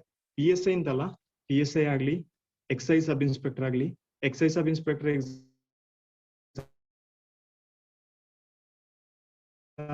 ಸಿಮಿಲರ್, ಬಟ್ ಅದು ಯಾರು ಇದ್ ಮಾಡೋದು ಅಂತ ಹೇಳಿದಾರೆ ಅದನ್ನು USI, KSRP, ವೈರ್ಲೆಸ್ ಎಲ್ಲ ಎಕ್ಸಾಮ್ಗೂ ಇದೇ ಪ್ಯಾಟರ್ನ್ ಇರುತ್ತೆ. 2 ಪೇಪರ್. ಫಸ್ಟ್ ಪೇಪರ್ 50 marks ಇರುತ್ತೆ, ಸೆಕೆಂಡ್ ಪೇಪರ್ 150 marks ಇರುತ್ತೆ. ಫಸ್ಟ್ ಪೇಪರ್ ನಮ್ಗೆ ರೈಟಿಂಗ್ ಇರುತ್ತೆ, second paper multiple choice. So second paper ಅಲ್ಲಿ ನಾನು ಏನ್ ಹೇಳ್ತೇನೆ ಅಂದ್ರೆ, ಇವಾಗ ಪೇಪರ್ ಹೇಳ್ತೇನೆ, ಅದ್ರ ಜೊತೆ ನನ್ನ ಎಕ್ಸ್ಪೀರಿಯನ್ಸ್ ಒಟ್ಟಿಗೆ ಹೇಳ್ತೇನೆ, ನಾನು ಹೇಗ್ ಪ್ರಿಪೇರ್ ಆಗಿದ್ದೇನೆ, ನಾನು ಏನು ಅಂತ. ಸೊ ಅದ್ರ ಜೊತೆ ನಿಮ್ಗೆ ಒಂದು ಐಡಿಯಾ ಸಿಗುತ್ತಲ್ವ ಏನಂತ.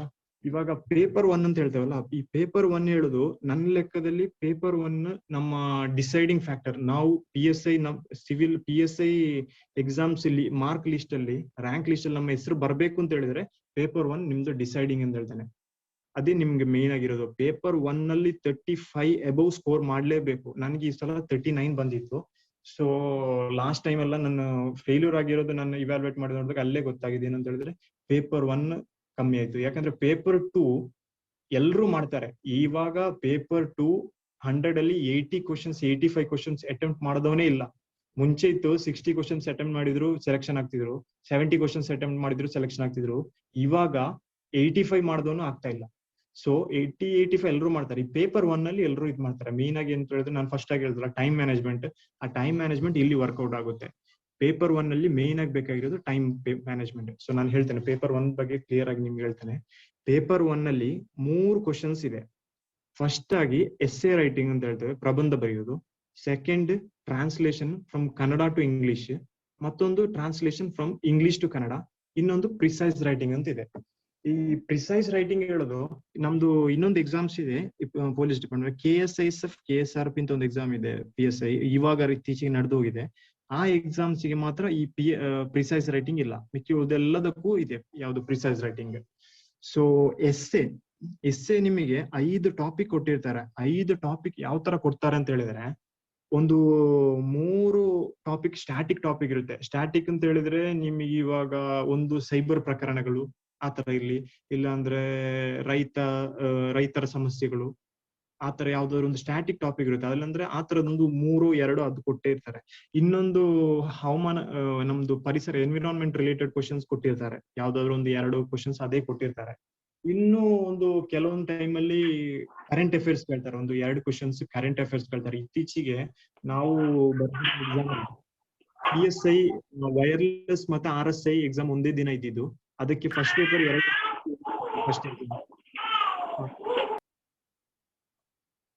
ಪೇಪರ್ ಎರಡು ಎಕ್ಸಾಮ್ಗೂ ಒಂದೇ ಇತ್ತು. ಇನ್ನೊಂದು KSISF, ಇದು 2 ಎಕ್ಸಾಮು 1 ತಿಂಗಳು ಗ್ಯಾಪ್ ಅಲ್ಲಿ ನಡೆದಿರೋದು. ಈ 2 ಎಕ್ಸಾಮ್ ಅಲ್ಲೂ ನಮಗೆ ಈ ಇದು ಇದೆಲ್ಲ ಇದು ಹವಾಮಾನ ವೈಪರೀತ್ಯ ಹೇಳ್ತೇವಲ್ಲ, ಜಾಗತಿಕ ತಾಪಮಾನ ಅನ್ನೋ ಟಾಪಿಕ್ 2 ಎಕ್ಸಾಮ್ ಅಲ್ಲೂ ಬಂದಿತ್ತು. ಒಂದು ಎಕ್ಸಾಮಿಗೆ ಇವಾಗ 2 ಟಾಪಿಕ್ ಈ 1 ಮಂತ್ ಗ್ಯಾಪ್ ಅಲ್ಲಿ ಆಗಿರೋ 2 ಎಕ್ಸಾಮ್ಗೂ ಬಂದಿತ್ತು. ಸೊ ಸ್ಟ್ಯಾಟಿಕ್ ಟಾಪಿಕ್ ಅನ್ನು ನಾವು ಯಾವ್ದಾದ್ರು ಪ್ರಿಪೇರ್ ಆಗಿ ರೆಡಿ ಆಗಿದ್ರೆ, ಒಂದು 5 to 10 ಸ್ಟ್ಯಾಟಿಕ್ ಟಾಪಿಕ್ ರೆಡಿ ಆಗಿದ್ರೆ ಯಾವ ಎಕ್ಸಾಮ್ಸ್ ಅಲ್ಲೂ ನಮ್ಗೆ ಇವಾಗ ಬರಿಬಹುದು ಅಂತ ನನ್ನ ಅಭಿಪ್ರಾಯ. ನಾವೊಂದು ರೆಡಿ ಆಗಿದ್ರೆ, ಪರ್ಟಿಕ್ಯುಲರ್ ಆಗಿ ನಾವು ರೆಡಿ ಆಗಿದ್ರೆ ಬರಿಬಹುದು ಅಂತ. ಇನ್ನು ನೆಕ್ಸ್ಟ್ ಟ್ರಾನ್ಸ್ಲೇಷನ್ ಇರುತ್ತಲ್ವಾ, ಟ್ರಾನ್ಸ್ಲೇಷನ್ ಅಲ್ಲಿ ಸ್ವಲ್ಪ ಟೈಮ್ ಬೇಕಾಗುತ್ತೆ. ಅಂದ್ರೆ ಅದು ಬೇಸಿಕ್ಸ್ ಆಗಿ ಸ್ಟಾರ್ಟ್ ಮಾಡ್ಬೇಕಾಗುತ್ತೆ. ನೆಕ್ಸ್ಟ್ ಪ್ರಿಸೈಸ್ ರೈಟಿಂಗ್ ನೋಡಿ, ಇವಾಗ ಒಂದು 50 ಎಸ್ಸೆಗೆ ನೀವು ಸ್ಟಾರ್ಟಿಂಗ್ ಅಲ್ಲಿ ನಾನ್ ರೆಡಿ ಮಾಡಿರೋ ಪ್ರಿಪೇರ್ ಆಗಿ ಒಂದು 15ರಿಂದ ಒಂದು 20 ಟಾಪಿಕ್ ರೆಡಿ ಮಾಡಿದ್ದೇನೆ. ಅಂದ್ರೆ ಅದರಲ್ಲಿ ಒಂದು 10 ಟಾಪಿಕ್ ಕರೆಂಟ್ ಅಫೇರ್ಸ್ ರಿಲೇಟೆಡ್ ಇರುತ್ತೆ. ಕರೆಂಟ್ ಅಫೇರ್ಸ್ ರಿಲೇಟೆಡ್ ಅಂತ ಹೇಳಿದ್ರೆ ಇವಾಗ ನಾನು ಓದೋ ಟೈಮಲ್ಲಿ NRC ಇತ್ತು, ಆಮೇಲೆ ಸೈಬರ್ ಪ್ರಕರಣ ಇತ್ತು. ಇವಾಗ ಪ್ರೆಸೆಂಟ್ ಕೊರೋನಾ ಇದೆ. ಕೊರೋನಾ ಆದ್ಮೇಲೆ ಎಕನಾಮಿಕಲಿ ಇಂಡಿಯಾ ತುಂಬಾ ಪ್ರಾಬ್ಲಮ್ಸ್ ಇದೆ. ಮತ್ತೆ ಹಿಂದಿನ ಟೈಮಲ್ಲಿ ಡಿಮಾನಿಟೈಸೇಷನ್ ಇತ್ತು. ಆತರ ಯಾವ್ದು ಪರ್ಟಿಕ್ಯುಲರ್ ಆಗಿ ಒಂದು ಟ್ರೆಂಡಿಂಗ್ ಟಾಪಿಕ್ ಇರುತ್ತೆ. ಆ ಒಂದು ಟೈಮ್ ಅಲ್ಲಿ ಇವಾಗ ಈ ಪ್ರೆಸೆಂಟ್ ಸಿನಾರಿಯೋ ಅಲ್ಲಿ ಯಾವ್ದೊಂದು ಪ್ರೆಸೆಂಟ್ ಟ್ರೆಂಡಿಂಗ್ ಟಾಪಿಕ್ ಇದೆ, ಆ ಟಾಪಿಕ್ ಅನ್ನು ನಾವು ಸೆಲೆಕ್ಟ್ ಮಾಡ್ಕೊಳ್ಬೇಕು. ಆ ಸೆಲೆಕ್ಟ್ ಮಾಡಿದ ಟಾಪಿಕ್ ಮೇಲೆ ನಾವು ಯಾವ ತರ ಎಸ್ಸೆ ಪ್ರಿಪೇರ್ ಮಾಡ್ಬೇಕು ಅಂತ ಹೇಳಿದ್ರೆ, ಫಸ್ಟ್ ಗೆ ನಾನು ನಿಮ್ ಜೊತೆ ಒಂದು ಪಾಯಿಂಟ್ ಹೇಳಿದೆ, ನೀವು ಡೈಲಿ ಪೇಪರ್ ಓದ್ಬೇಕು ಅಂತ. ಆ ಪೇಪರ್ ಅಲ್ಲಿ ಮೇನ್ ಆಗಿ ನಮ್ಗೆ ಸಿವಿಲ್ ಸರ್ವಿಸ್ಗೆ ರೆಡಿ ಆಗ್ತಿರೋರಿಗಿರೋ ಒಂದು ರಾಮಬಾಣ, ಒಂದು ಮದ್ದು ಅಂತಾನೆ ಹೇಳ್ಬೋದು. ಪ್ರಜಾವಾಣಿ ಪೇಪರ್, ಡೆಕ್ಕನ್ ಹೆರಲ್ಡ್, ಹಿಂದೂ, ಈ 3 ಪೇಪರ್ ಅನ್ನು ನಾವು ಓದ್ಬೇಕು. ಈ 3 ಪೇಪರ್ ಅನ್ನು ಓದಿ ನಮ್ಗೆ ಏನ್ ಯೂಸ್ ಅಂತ ಹೇಳಿದ್ರೆ, ಡೆಕ್ಕನ್ ಹೆರಲ್ಡ್ ಮತ್ತೆ ಪ್ರಜಾವಾಣಿ ಪೇಪರ್ ಇದು 2 ಎಂದ್ರೆ ಡಿಟ್ಟೋ ಸೇಮ್ ಇರುತ್ತೆ. ಇದು ಕನ್ನಡ, ಇದು ಇಂಗ್ಲಿಷ್ ಅಲ್ಲಿ ಇರುತ್ತೆ. ಈ ಪ್ರಜಾವಾಣಿ ಪೇಪರ್ ಅಲ್ಲಿ ಎಡಿಟೋರಿಯಲ್ ಅಂತ ಒಂದು ಬರುತ್ತೆ, ಒಳಗಡೆ ಎಡಿಟೋರಿಯಲ್ ಪಾರ್ಟ್ ಇದೆ. ಅಲ್ಲಿ ನಾವು ಓದಿದ್ರೆ ಈ ಕರೆಂಟ್ ಅಫೇರ್ಸ್ ರಿಲೇಟೆಡ್ ಯಾವ ಟಾಪಿಕ್ ಇರುತ್ತೆ ಇವಾಗ ಪ್ರೆಸೆಂಟ್, ಅದ್ರ ಬಗ್ಗೆ ಅವ್ರು ಒಂದು ಲೇಖನ ಕೊಟ್ಟಿರ್ತಾರೆ. ಆ ಲೇಖನವನ್ನು ನಾವು ಓದ್ಕೊಳ್ಬೇಕು. ಓದ್ಬಿಟ್ಟು ನಾವ್ ಏನ್ ಮಾಡ್ಬೇಕು ಅಂತ ಹೇಳಿದ್ರೆ, ನಮ್ದೇ ಒಂದು ನೋಟ್ಸ್ ಮಾಡ್ಕೊಳ್ಬೇಕು. ಮೇನ್ ಪಾಯಿಂಟ್ಸ್ ಆಗಿಟ್ಕೊಂಡು ನಾವು ಒಂದು ನೋಟ್ಸ್ ಮಾಡ್ಕೊಳ್ಬೇಕು. ಆಮೇಲೆ ಮಿಕ್ಕಿದ ಆ ಕಡೆಯಿಂದ ವಿಕಿಪೀಡಿಯಾ, ಇನ್ನು ಸ್ವಲ್ಪ ರಿಸೋರ್ಸ್ ಇಂದ ನಾವು ಪಾಯಿಂಟ್ಸ್ ಕಲೆಕ್ಟ್ ಮಾಡ್ಕೊಂಡು ನಾವೇ ಒಂದು ಎಸ್ಸೆ ಪ್ರಿಪೇರ್ ನಾನು ಪ್ರಿಪೇರ್ ಮಾಡಿದೆ. ನಾನೊಂದು 10ರಿಂದ 15 ಎಸ್ಸೆ ನಾನೇ ಪ್ರಿಪೇರ್ ಮಾಡಿದ್ದೆ. ಈ ತರ ನಾವು ಪ್ರಿಪೇರ್ ಮಾಡಿದ್ರೆ ಏನಂತ ಹೇಳಿದ್ರೆ, ಇನ್ನೊಬ್ಬರ ಬರವಣಿಗೆ ಇರ್ತಲ್ಲ ಬುಕ್ಸ್, ಅದನ್ನು ಓದಿದಕ್ಕಿಂತ ನಾವೇ ಬರ್ದಿರೋ ಎಸ್ಸೆ ನಮ್ಗೆ ತುಂಬಾ ಈಸಿ ತಲೆಯಲ್ಲಿ ಉಳ್ಕೊಳ್ಳುತ್ತೆ. ಅದು ಇದ್ರ ಯೂಸ್ಫುಲ್. ಇಲ್ಲಾಂದ್ರೆ ನಿಮಗೆ ನೋಡಿ ಮಾರ್ಕೆಟ್ ಅಲ್ಲಿ ಹೋದ್ರೆ ಪ್ರಬಂಧಕ್ಕೆ ಬೇಕಾದಷ್ಟು ಬುಕ್ ಸಿಗುತ್ತೆ, ಎಷ್ಟೋ ಬುಕ್ ಇದೆ. ನಿಮಗೆ ಐಡಿಯಾ ಎಸ್ಸೆ ಬರೆಯೋದು ಐಡಿಯಾ ಏನು ಅಂತ ಗೊತ್ತಿಲ್ಲ ಅಂತಿದ್ರೆ, ಹೇಗೆ ಎಸ್ಸೆ ಬರಿಬೇಕು ಅಂತ ನಿಮ್ಗೆ ಒಂದು ಐಡಿಯಾ ಇದ್ರೆ ಈ ಬುಕ್ ಇದೆ ನೋಡಿ, ಚಿಗುರು ಅಂತ ಒಂದು ಬುಕ್ ಇದೆ. ನಾನು ಯಾವ್ದು ಅಡ್ವರ್ಟೈಸ್ಮೆಂಟ್ ಕೊಡ್ತಾ ಇಲ್ಲ, ನಾನು ಓದಿರೋ ಬುಕ್ ಅನ್ನು ಹೇಳ್ತಿರೋದು. ಈ ಚಿಗುರು ಅಂತ ಹೇಳೋ ಬುಕ್ ಇವರು ಬಾಬು ರೆಡ್ಡಿ ಸರ್ ಅವರು ಇವ್ರು ಬರ್ದಿರೋ ಬುಕ್. ಇದರಲ್ಲಿ ಹಲವಾರು ಟಾಪಿಕ್ಸ್ ಇದೆ. ಈ ಟಾಪಿಕ್ ಅನ್ನು ನಾವು ಓದಿದ್ರೆ ನಮ್ಗೆ ಐಡಿಯಾ ಸಿಗುತ್ತೆ ಹೇಗೆ ನಾವು ಸ್ಟಾರ್ಟಿಂಗ್ ಮಾಡ್ಬೇಕು, ಇಂಟ್ರೊಡಕ್ಷನ್ ಹೇಗೆ ಕೊಡ್ಬೇಕು, ಬಾಡಿ ಪಾರ್ಟ್ ಹೇಗಿರ್ಬೇಕು, ಕನ್ಕ್ಲೂಷನ್ ಹೇಗಿರ್ಬೇಕು, ಎಷ್ಟು ಪೇಜ್ ಅಲ್ಲಿ ಅವ್ರು ಕೊಟ್ಟಿರ್ತಾರೆ ನಮಗೆ 600 ವರ್ಡ್ಸ್ ಅಂತ. 600 ವರ್ಡ್ಸ್ ಅಂತ ಹೇಳಿದ್ರೆ ನಮ್ಗೆ ಅವರೊಂದು ಬುಕ್ಲೆಟ್ ಪ್ರೊವೈಡ್ ಮಾಡಿರ್ತಾರೆ. ಆ ಬುಕ್ಲೆಟ್ ಅಲ್ಲಿ 10 ಪೇಜಸ್ ಇರುತ್ತೆ. ಅದಲ್ಲಿ ಮೇಲಿಂದ ಮೇಲೆಗೆ ಒಂದು 4 ಪೇಜ್ ಆದ್ರೂ ನಾವು ಬರೀಲೇಬೇಕು. 600 ವರ್ಡ್ಸ್ ಅಂತ ಹೇಳಿದ್ರೆ 600 ವರ್ಡ್ಸ್ ಗೆ ಒಂದು 4 ಪೇಜ್ ಆದ್ರೂ ಬೇಕೇ ಬೇಕು. ತುಂಬಾ ಬರ್ದ್ರು ಟೈಮ್ ವೇಸ್ಟ್ ಆಗುತ್ತೆ. ಯಾಕೆಂತ ಹೇಳಿದ್ರೆ ನಮ್ಗೆ ಅಲ್ಲಿ ಅವ್ರು ಕೊಟ್ಟಿರೋದು 90 ಮಿನಿಟ್ಸ್. ಈ 90 ಮಿನಿಟ್ಸ್ ಅಲ್ಲಿ ನಾವು ಮ್ಯಾಕ್ಸಿಮಮ್ ಅಂತ ಹೇಳಿದ್ರೆ ಒಂದು ಎಸ್ಸೆಗೆ 30 ಮಿನಿಟ್ಸ್ ಯೂಸ್ ಮಾಡ್ಕೊಳ್ಬಹುದು. 30 ಮಿನಿಟ್ಸ್ ಯೂಸ್ ಮಾಡ್ಕೊಂಡ್ರೆ ಟ್ರಾನ್ಸ್ಲೇಷನ್ ಇದೆಲ್ಲ, translation from Kannada to English ಸ್ವಲ್ಪ ಕಷ್ಟ ಆಗುತ್ತೆ. ಕಷ್ಟ ಆದಾಗ ಅದಕ್ಕೆ ನಮ್ಗೆ ಒಂದು 20 ಮಿನಿಟ್ಸ್ ಬೇಕಾಗುತ್ತೆ. 50 ಮಿನಿಟ್ಸ್ ಆಯ್ತು. ನೆಕ್ಸ್ಟ್ ನಮಗೆ ಇಲ್ಲಿ ಇಂಗ್ಲಿಷ್ ಟು ಕನ್ನಡಕ್ಕೆ ಒಂದು 15 ಮಿನಿಟ್ಸ್ ಬೇಕಾಗುತ್ತೆ. ಅಲ್ಲಿ 65 ಮಿನಿಟ್ಸ್. ಇನ್ನುಳಿದ ಟೈಮಿಗೆ ನಮ್ಗೆ ಯಾವ್ದು ಕೊಡ್ಬೋದು ಅಂತ ಹೇಳಿದ್ರೆ ಪ್ರಿಸ್ಸೆಗೆ ಕೊಡ್ಬೋದು. ಬೇಕಾದ್ರೆ ನಿಮ್ಗೆ ಇಲ್ಲಿ ಎಸ್ಸೆಗೆ ಒಂದು 40 ಮಿನಿಟ್ಸ್ ಇಟ್ಕೊಳ್ಳಿ. 40 ಮಿನಿಟ್ಸ್ ಅಂತ ಹೇಳಿದ್ರೆ ಫಸ್ಟ್ ಟಾಪಿಕ್ ನಿಮಗೆ ಗೊತ್ತಾಗುತ್ತಲ್ಲ, ಯಾವ ಟಾಪಿಕ್ ಅಂದ್ರೆ 5 ಟಾಪಿಕ್ ಅಲ್ಲಿ ಯಾವ್ದಾದ್ರು ಒಂದು ಟಾಪಿಕ್ ಸೆಲೆಕ್ಟ್ ಮಾಡಿದ್ರೆ ಡೈರೆಕ್ಟ್ ಆಗಿ ಬರೆಯಕ್ ಹೋಗ್ಬೇಡಿ, ಒಂದೇ ಟಾಪಿಕ್ ಕಮಿಟ್ ಆಗ್ಬೇಡಿ. ಹೊರಗಡೆ ನಮ್ಗೆ ಇದು ಕೊಟ್ಟಿರ್ತಾರೆ ಅವರು, ಹಿಂದ್ಗಡೆ ಒಂದು ರಫ್ ವರ್ಕ್ ಶೀಟ್ ಇರುತ್ತೆ. ಆ ರಫ್ ವರ್ಕ್ ಶೀಟ್ ಒಂದು ಔಟ್ಲೈನ್ ಹಾಕೊಳ್ಳಿ. ನಿಮ್ಗೆ ಯಾವ ಟಾಪಿಕ್ ಸೆಲೆಕ್ಟ್ ಮಾಡಿದ್ರೆ ಆ ಟಾಪಿಕ್ ಮೇಲೆ ನೀವು ಪರ್ಫೆಕ್ಟ್ ಆಗಿದ್ದೀರಾ ಅಂತ ನೀವು 100% ಕನ್ಫರ್ಮ್ ಮಾಡ್ಕೊಳ್ಳಿ. ಯಾಕೆಂತ ಹೇಳಿದ್ರೆ ಒಮ್ಮೆ ನೀವು ಬರ್ದು ನೀವು ಕಾಟ್ ಹೊಡೆದ್ರೆ ನಿಮ್ಮ ಮೇಲಿರೋ ನಿಮ್ಮ ಪೇಪರ್ ಅಷ್ಟು ವ್ಯಾಲ್ಯೂಯೇಟ್ ಆಗೋಲ್ಲ. ಅಂದ್ರೆ ವ್ಯಾಲ್ಯೂಷನ್ ನಾವು ಮಾಡೋರಿಗೆ ನಿಮ್ಮ ಮೇಲೆ ಇಂಪ್ರೆಷನ್ ಹೋಗ್ಬಿಡುತ್ತೆ. ಯಾಕಂತ ಹೇಳಿದ್ರೆ ನನ್ನ ಪರ್ಸನಲ್ ಎಕ್ಸ್ಪೀರಿಯನ್ಸ್, ನಾನು 2018 ಅಲ್ಲಿ ಎಕ್ಸೈಸ್ ಸಬ್ ಇನ್ಸ್ಪೆಕ್ಟರ್ ಎಕ್ಸಾಮ್ ಬರ್ತಿದ್ದೆ. 2019 ಅಲ್ಲಿ ಸಿವಿಲ್ PSI ಎಕ್ಸಾಮ್ ಬರ್ತಿದ್ದೆ 200 ಕ್ವಶನ್. 2 ಎಕ್ಸಾಮ್ ಅಲ್ಲೂ ಚೆನ್ನಾಗಿ ಮಾಡಿದ್ದೆ. ನಾನು ಪರ್ಫೆಕ್ಟ್ ಆಗಿ ಬರ್ಬೋದು ಅಂತಿತ್ತು. ಸೊ 2ರಲ್ಲೂ ಬರ್ಲಿಲ್ಲ. 2ರಲ್ಲೂ ನನ್ನ ವೀಕ್ನೆಸ್ ಎಲ್ಲ ಆಯ್ತು ಅಂತ ಹೇಳಿದ್ರೆ ಫಸ್ಟ್ ಪೇಪರ್ ಅಲ್ಲಿ ಮೇನ್ ಆಗಿ ಎಸ್ಸೆಲ್ ನಾನು ಬರ್ದು ಕಾಟ್ ಹೊಡೆದಿದ್ದೆ. ಯಾವುದೇ ಕಾರಣಕ್ಕೂ ಬರ್ದು ಕಾಟ್ ಹೊಡಿಬೇಡಿ ಅಷ್ಟೇ. ಯಾಕಂತ ಹೇಳಿದ್ರೆ ಅವ್ರು ವ್ಯಾಲ್ಯೂಷನ್ ಮಾಡೋರಿಗೆ ನಮ್ಮ ಮೇಲೆ ಇರೋ ಇಂಪ್ರೆಷನ್ ಹೋಗ್ತದೆ. ಅವ್ರು ಏನ್ ಮಾಡ್ತಾರೆ ಅಂದ್ರೆ ನಾವು ವ್ಯಾಲ್ಯೂಷನ್ ಅವ್ನು ಬರ್ದಿರೋ ಅವನಿಗೆ ಗೊತ್ತಿಲ್ಲ ಟಾಪಿಕ್, ಅವ್ನು ಏನ್ ಬರ್ದಿರ್ತಾನೆ ಅಂತ ಹೇಳಿ ಅವ್ರು ಮಿನಿಮಮ್ ನಮ್ಗೆ ಒಂದು 8 to 7 ಮಾರ್ಕ್ಸ್ ಕೊಡ್ತಾರೆ ಅಷ್ಟೇ. ಅದು ಯಾವುದೇ ಕಾರಣಕ್ಕೂ ಇದೆ. ಯಾಕಂದ್ರೆ 20 ಒಂದು 13-15 ಮಾರ್ಕ್ಸ್ ಆದ್ರೂ ನಮ್ಗೆ ಬೇಕೇ ಬೇಕು. ಯಾಕಂತ ಹೇಳಿದ್ರೆ ಫಸ್ಟ್ ಪೇಪರ್ ಅಲ್ಲಿ 35 ಎಬೋವ್ ಬರ್ಲೇಬೇಕು ಮಾರ್ಕ್ಸ್. ಸೊ ಇದು ಎಸ್ಸೆದಾದ್ರೆ ಎಸ್ಸೆಲಿ ಇದೇನಂತ ಹೇಳಿದ್ರೆ ಎಸ್ಸೆಲಿ ಕೆಲವೊಬ್ರು ಇವಾಗ ಎಕ್ಸ್ಪೀರಿಯನ್ಸ್ ಇದ್ದವ್ರಿಗೆ ಗೊತ್ತಿರ್ಬೋದು. ನಾವು ಸ್ಟ್ಯಾಟಿಕ್ಸ್ ಬರಿತೇವೆ ಅಂತ ಹೇಳಿದ್ರೆ ಸಂಖ್ಯಾ ಅಂತ ಹೇಳ್ತಾವಲ್ಲ. ಇವಾಗ ಕೊರೋನಲ್ಲಾದ್ರೆ ಇವಾಗ ಇಷ್ಟು ಜನ ಮರಣ ಆದ್ರು, ಇಷ್ಟು ಸೋಂಕಿತರಿದ್ರು, ಇಷ್ಟು ಅಂತ ಲೆಕ್ಕ ಬರಿತೇವಲ್ಲ. ಆ ಲೆಕ್ಕ ನೀವು ಬರೆಯುವಾಗ ಒಂದು ಮೇನ್ ಆಗಿ ಏನಂತ ನೋಡ್ಬೇಕಂದ್ರೆ ಆ ಲೆಕ್ಕ ನಿಮಗೆ ಕರೆಕ್ಟ್ ಗೊತ್ತಿರ್ಬೇಕು. ನಿಮಗೆ ಅದೊಂದು ಪರ್ಫೆಕ್ಟ್ ಸೋರ್ಸ್ ಇಂದ ಸಿಕ್ಕಿರ್ಬೇಕು ಆ ಲೆಕ್ಕ. ಸುಮ್ನೆ ಯಾರೋ ಹೇಳಿದ್ರು, ಯಾವ್ದೋ ಒಂದು ಇದರಲ್ಲಿ ಮೊಬೈಲ್ ಅಲ್ಲಿ ವಾಟ್ಸಪ್ ಅಲ್ಲಿ ಬಂತು ಅಂತ ಹೇಳಿ ನಾವು ಆ ಲೆಕ್ಕವನ್ನು ಹಾಕ್ಬಾರ್ದು. ಯಾಕಂತ ಹೇಳಿದ್ರೆ ಅಲ್ಲಿ ವ್ಯಾಲ್ಯೂಷನ್ ಮಾಡೋರು ಏನಾದ್ರು ಅದ್ರ ಮೇಲೆ ಎಕ್ಸ್ಪರ್ಟ್ ಆಗಿದ್ರೆ ಅವ್ರು ಅದನ್ನ ನೋಡಿದ್ರೆ ಅಲ್ಲಿಂದನೇ ನಿಮಗೆ ನಿಮ್ಮ ಮಾರ್ಕ್ಸ್ ಇದು ಕಮ್ಮಿ ಆಗುತ್ತೆ. ಸೊ ಅದು ಇದೆಲ್ಲ ನಾನ್ ಮಾಡಿರೋ ತಪ್ಪು. ನಮಗೆ ಇಲ್ಲಿ ನಮ್ಮಲ್ಲಿ ಒಬ್ರು ರಿಸರ್ವ್ ಸಬ್ ಇನ್ಸ್ಪೆಕ್ಟರ್ ಒಬ್ರು ಇದ್ರು, ಹಾರಿಸ್ ಸರ್ ಅಂತ. ಅವ್ರ ನಂತರ ಪರ್ಟಿಕ್ಯುಲರ್ ಆಗಿ ನಾನು ಸೆಕೆಂಡ್ ಸಲ ಹೇಳಿದಾಗ ಅವ್ರು ಹೇಳಿದ್ರು, ಈ ತರ ಸ್ಟ್ಯಾಟ್ ಬರೆಯುವಾಗ ಯಾವಾಗ್ಲೂ ನೀನು ಸ್ವಲ್ಪ ನೋಡ್ಕೊಂಡು ರೆಡಿ ಆಗ್ಬೇಕು. ಯಾಕಂತ ಹೇಳಿದ್ರೆ ವ್ಯಾಲ್ಯೂಷನ್ ಮಾಡೋರು ಏನಾದ್ರು ಆ ಸಬ್ಜೆಕ್ಟ್ ಮೇಲೆ ಎಕ್ಸ್ಪರ್ಟ್ ಆಗಿದ್ರೆ ಅವರು ಅದನ್ನ ಏನ್ ಮಾಡ್ತಾರೆ, ನಮ್ದೊಂದು ಅದೊಂದು ಅವ್ರ ಮೇಲೆ ಇಂಪ್ರೆಷನ್ ಬೀಳುತ್ತೆ, ಅವನಿಗೆ ಗೊತ್ತಿಲ್ಲ ಅಂತ ಟಾಪಿಕ್. ಸೊ ಎಸ್ಸೆ ಬಗ್ಗೆ ಇದಿಷ್ಟು ನನ್ನ ಎಕ್ಸ್ಪೀರಿಯನ್ಸ್ ಮೇಲೆ ಹೇಳ್ತಿರೋದು ನಿಮ್ಮ ಹತ್ರ. ಎಸ್ಸೆ ನಾನು ಇಷ್ಟು ಪ್ರಿಪೇರ್ ಆಗಿದ್ದೆ. ಸೊ ಅದ್ರಲ್ಲಿ ಮೇನ್ ಆಗಿ ಇದು ಬರ್ಕೊಳ್ಬೇಕು, ಯಾವ್ದು ಇಂಟ್ರೊಡಕ್ಷನ್ ಅಲ್ಲಿ ಮೇನ್ ಆಗಿ ಒಂದು ಕೋಟ್ ಬೇಕು ಮೇಲೆಗೆ. ಇದೊಂದು standard way of writing essay. ಮೇಲ್ಗಡೆ ನೀವು ಫಸ್ಟ್ ಸಿಕ್ಕಿದಾಗ ಒಂದು ಕೋಟ್ ಬರ್ಕೊಳ್ಳಿ. ಇವಾಗ ನಾನು ಬುಕ್ ತೋರಿಸಲ್ಲ, ಆ ಬುಕ್ ಹಿಂದ್ಗಡೆ ಹಲವಾರು ಸಬ್ಜೆಕ್ಟ್ ರಿಲೇಟೆಡ್ ಕೋಟ್ಸ್ ಇದೆ. ಕೋಟ್ಸ್ ಅಂದ್ರೆ ನಾನುಡಿ ಅಂತ ಹೇಳ್ತೇವೆ ಕನ್ನಡದಲ್ಲಿ. ಕೋಟ್ಸ್ ಇದೆ. ಆ ನಾನುಡಿಗಳು ಒಂದು ಬರ್ದಾದ್ಮೇಲೆ next start with your introduction. ಆ ಟಾಪಿಕ್ ಮೇಲೆ ನಿಮ್ಮ ಒಂದು ಓವರ್ ಆಲ್ ಒಂದು ಇಂಟ್ರೊಡಕ್ಷನ್ ಕೊಡಿ. ಇಂಟ್ರೊಡಕ್ಷನ್ ಕೊಟ್ಟಾದ್ಮೇಲೆ ಒಂದು ನಮ್ಮೊಂದು ಅರ್ಧ ಪೇಜ್ ಆದ್ರೂ ಬೇಕು, ಅರ್ಧ ಟು ಹಾಫ್ ಟು 1 ಪೇಜ್ ಬೇಕು. ಆಮೇಲೆ ಮಿಕ್ಕಿರೋದು ಬಾಡಿ ಅಂತ ಹೇಳ್ತೇವೆ ನಾವು. ಆ ಬಾಡಿ ಪಾರ್ಟ್ ಅಲ್ಲಿ ಓವರ್ ಆಲ್ ಎಲ್ಲ ಕವರ್ ಆಗಿರ್ಬೇಕು ಅಂತ ಹೇಳಿದ್ರೆ ಕೆಲವೊಂದು ಕಡೆ ನೀವು ಏನ್ ಕೊಡ್ಬೇಕು, ಇದು ಏನು ಆ ಸಬ್ಜೆಕ್ಟ್ ಅಂದ್ರೆ ಏನು, ಆ ಸಬ್ಜೆಕ್ಟ್ ಮೇಲೆ ಬೆನಿಫಿಟ್ಸ್ ಏನು, ಅದನ್ನ ನಾವೇನಾದ್ರು ಅದರ ಬೆನಿಫಿಟ್ಸ್ ಏನು ಎಲ್ಲ ಮೆನ್ಷನ್ ಮಾಡಬೇಕು. ಅದೆಲ್ಲ ಆದ್ಮೇಲೆ ಕೊನೆಗೆ ಕನ್ಕ್ಲೂಷನ್, ನಿಮ್ಮ ಅಭಿಪ್ರಾಯ, ಆ ಒಂದು ಟಾಪಿಕ್ ಮೇಲೆ ನಿಮ್ಮ ಅಭಿಪ್ರಾಯ ಏನು ಅದನ್ನ ನೀವು ಬರ್ಕೊಡ್ಬೇಕು. ಅದನ್ನ ಬರ್ದು ಕನ್ಕ್ಲೂಡ್ ಮಾಡ್ಬೇಕು. ಯಾವುದೇ ಒಬ್ಬ ವ್ಯಾಲ್ಯೂಟರ್ಸ್ ಫುಲ್ ಪೇಪರ್ ನೋಡಲ್ಲ, ಅವರು ನಮ್ಮ ಇಂಟ್ರೊಡಕ್ಷನ್ ಮತ್ತೆ ಕನ್ಕ್ಲೂಷನ್ ನೋಡ್ತಾರೆ. ಆ ಇಂಟ್ರೊಡಕ್ಷನ್ ಮತ್ತೆ ಕನ್ಕ್ಲೂಷನ್ ಅದು ಎರಡು ನಾವ್ ಏನ್ ಮಾಡ್ಬೇಕು ಅಂತ ಹೇಳಿದ್ರೆ ಚೆನ್ನಾಗಿ ಬರ್ದ್ರೆ ಅವ್ರಿಗೊಂದು ಇಂಪ್ರೆಷನ್ ಬೀಳುತ್ತೆ. First impression is the best impression ಹೇಳ್ತಾವಲ್ಲ, ಅದೇ ತರ ಅವ್ರು ಇಂಟ್ರೊಡಕ್ಷನ್ ನೋಡ್ತಾರೆ. ಇಂಟ್ರೊಡಕ್ಷನ್ ನೀವು ಚೆನ್ನಾಗಿ ಒಂದು ಗೊತ್ತಿರೋದ್ರು ಔಟ್ಲೈನ್ ಮಾಡಿದ್ರೆ ಇವನಿಗೆ ಟಾಪಿಕ್ ಮ್ಯಾಟರ್ ಗೊತ್ತಿದೆ ಅಂತೇಳಿ ಅವ್ರು ಏನ್ ಮಾಡ್ತಾರೆ ಮುಂದೆ ಅಂತ ನನ್ನ ಅಭಿಪ್ರಾಯ. ನೆಕ್ಸ್ಟ್ ಟ್ರಾನ್ಸ್ಲೇಷನ್ ಅಲ್ಲಿ ನಿಮಗೆ 20 ಮಾರ್ಕ್ಸ್ ಎಸ್ಸೆ ಬರುತ್ತೆ. 20 ಮಿನಿಮಮ್ ಒಂದು 15 ಮಾರ್ಕ್ಸ್ ಆದ್ರೆ ನೀವು ತೆಗಿಲೇಬೇಕು ಅಂತ ಹೇಳಿದ್ರೆ ಅಲ್ಲಿ ಅಷ್ಟು ಬೇಕಾಗುತ್ತೆ. ಅಂದ್ರೆ ನಿಮ್ಗೆ ಇಲ್ಲಿ 35+ ಮಾರ್ಕ್ ಬೇಕಾಗುತ್ತಲ್ವಾ. ಸೊ ಟ್ರಾನ್ಸ್ಲೇಷನ್ ಅಲ್ಲಿ 2 ಪಾರ್ಟ್ ಇದೆ. ಒಂದು ಇಂಗ್ಲಿಷ್ ಟು ಕನ್ನಡ. ಈ ಎರಡಕ್ಕೂ ಟ್ರಾನ್ಸ್ಲೇಷನ್ಗೆ ಮೇನ್ ನೀವು ಪ್ರಾಕ್ಟೀಸ್ ಮಾಡ್ಬೇಕು ಅಂತ ಹೇಳಿದ್ರೆ ಮಿನಿಮಮ್ ಡೈಲಿ ಒಂದು 10 ವರ್ಡ್ಸ್ ಸ್ವಲ್ಪ ನಿಮ್ಗೆ ಗೊತ್ತಿಲ್ಲ ಒಂದು ಕಷ್ಟದ ವರ್ಡ್ಸ್. ಇವಾಗ ನೀವು ಪೇಪರ್ ಓದಿ ಅಂತ ಹೇಳಿದಲ್ಲ, ಪೇಪರ್ ಅಲ್ಲಿ ನೀವು ಓದುವಾಗ ನಿಮ್ಗೆ ಯಾವ್ದಾದ್ರು ಒಂದು ಡೆಕ್ಕನ್ ಹೆರಾಲ್ಡ್ ಪೇಪರ್ ಒಂದು 10 ಟಫ್ ಇಂಗ್ಲಿಷ್ ವರ್ಡ್ ಸಿಕ್ಕಿತು, ಇಲ್ಲ ಪ್ರಜಾವಾಣಿಯಲ್ಲಿ ಒಂದು 10 ಕಷ್ಟದೊಂದು ಕನ್ನಡ ಆ ಕನ್ನಡ ವರ್ಡ್ ಅನ್ನು ಒಂದು ಪೇಪರ್ ಅಲ್ಲಿ ಒಂದು ಬುಕ್ ಅಲ್ಲಿ ನೋಟ್ ಮಾಡ್ಕೊಂಡು ಅದ್ರ ಇಂಗ್ಲಿಷ್ ವರ್ಡ್ ಏನು, ಅದ್ರ ಕನ್ನಡ ತರ್ಜುಮೆ ಏನು, ಅದು ನೀವೇ ಬರ್ಕೊಳ್ಳಿ. ಅದು ನಿಮಗೆ ಯೂಸ್ ಆಗುತ್ತೆ. ಇನ್ನು ಈ ಬುಕ್ ಹೇಳ್ದಲ್ಲ ಇವ್ರದ್ದು, ಈ ಬಾಬು ರೆಡ್ಡಿ ಅವ್ರದ್ದೇ ಇನ್ನೊಂದು ಬುಕ್ ಇದೆ, ಯಾವ್ದಂತ ಹೇಳಿದ್ರೆ ಭಾಷಾಂತರ ಮತ್ತು ಸಾರಾಂಶ ಬರವಣಿಗೆ ಅಂತ. ಈ ಬುಕ್ ಚೆನ್ನಾಗಿದೆ. ಅವ್ರು ಏನ್ ಮಾಡ್ತಾರೆ ಅಂದ್ರೆ ನಮಗೆ ಬೇಸಿಕ್ ಇಂದ ಕೊಟ್ಟಿದ್ದಾರೆ. ಪ್ರೆಸೆಂಟ್ ಟೆನ್ಸ್ ಮತ್ತೆ ಹೇಗೆ ನಮ್ಗೆ ಯೂಸ್ ಮಾಡೋದು ಎಲ್ಲ ಬೇಸಿಕ್ ಆಗಿ ಕೊಡ್ತಾರೆ. ಕನ್ನಡ ಪ್ಲಸ್ ಇಂಗ್ಲಿಷ್ ಟ್ರಾನ್ಸ್ಲೇಷನ್ಗೆ ತುಂಬಾ ಯೂಸ್ ಆಗಿದೆ. ನಾನ್ ರೆಫರ್ ಮಾಡಿರೋ ಬುಕ್ ಅದು. ಇನ್ನು ಮಾರ್ಕೆಟ್ ಬುಕ್ ಅವೈಲೇಬಲ್ ಇದೆ, ನಿಮ್ಮ ಚಾಯ್ಸ್ ಏನು ಅಂತ. ಸೊ ಅದಲ್ಲಿ ನಾವು ರೆಡಿ ಆದ್ಮೇಲೆ ಇನ್ನು ಈ 8th standard 9th standard 10th standard ಇದೆ ಅಲ್ವಾ, ಈ 3 ಕ್ಲಾಸ್ ನಾವು ಬುಕ್ಸ್ ಇರುತ್ತೆ.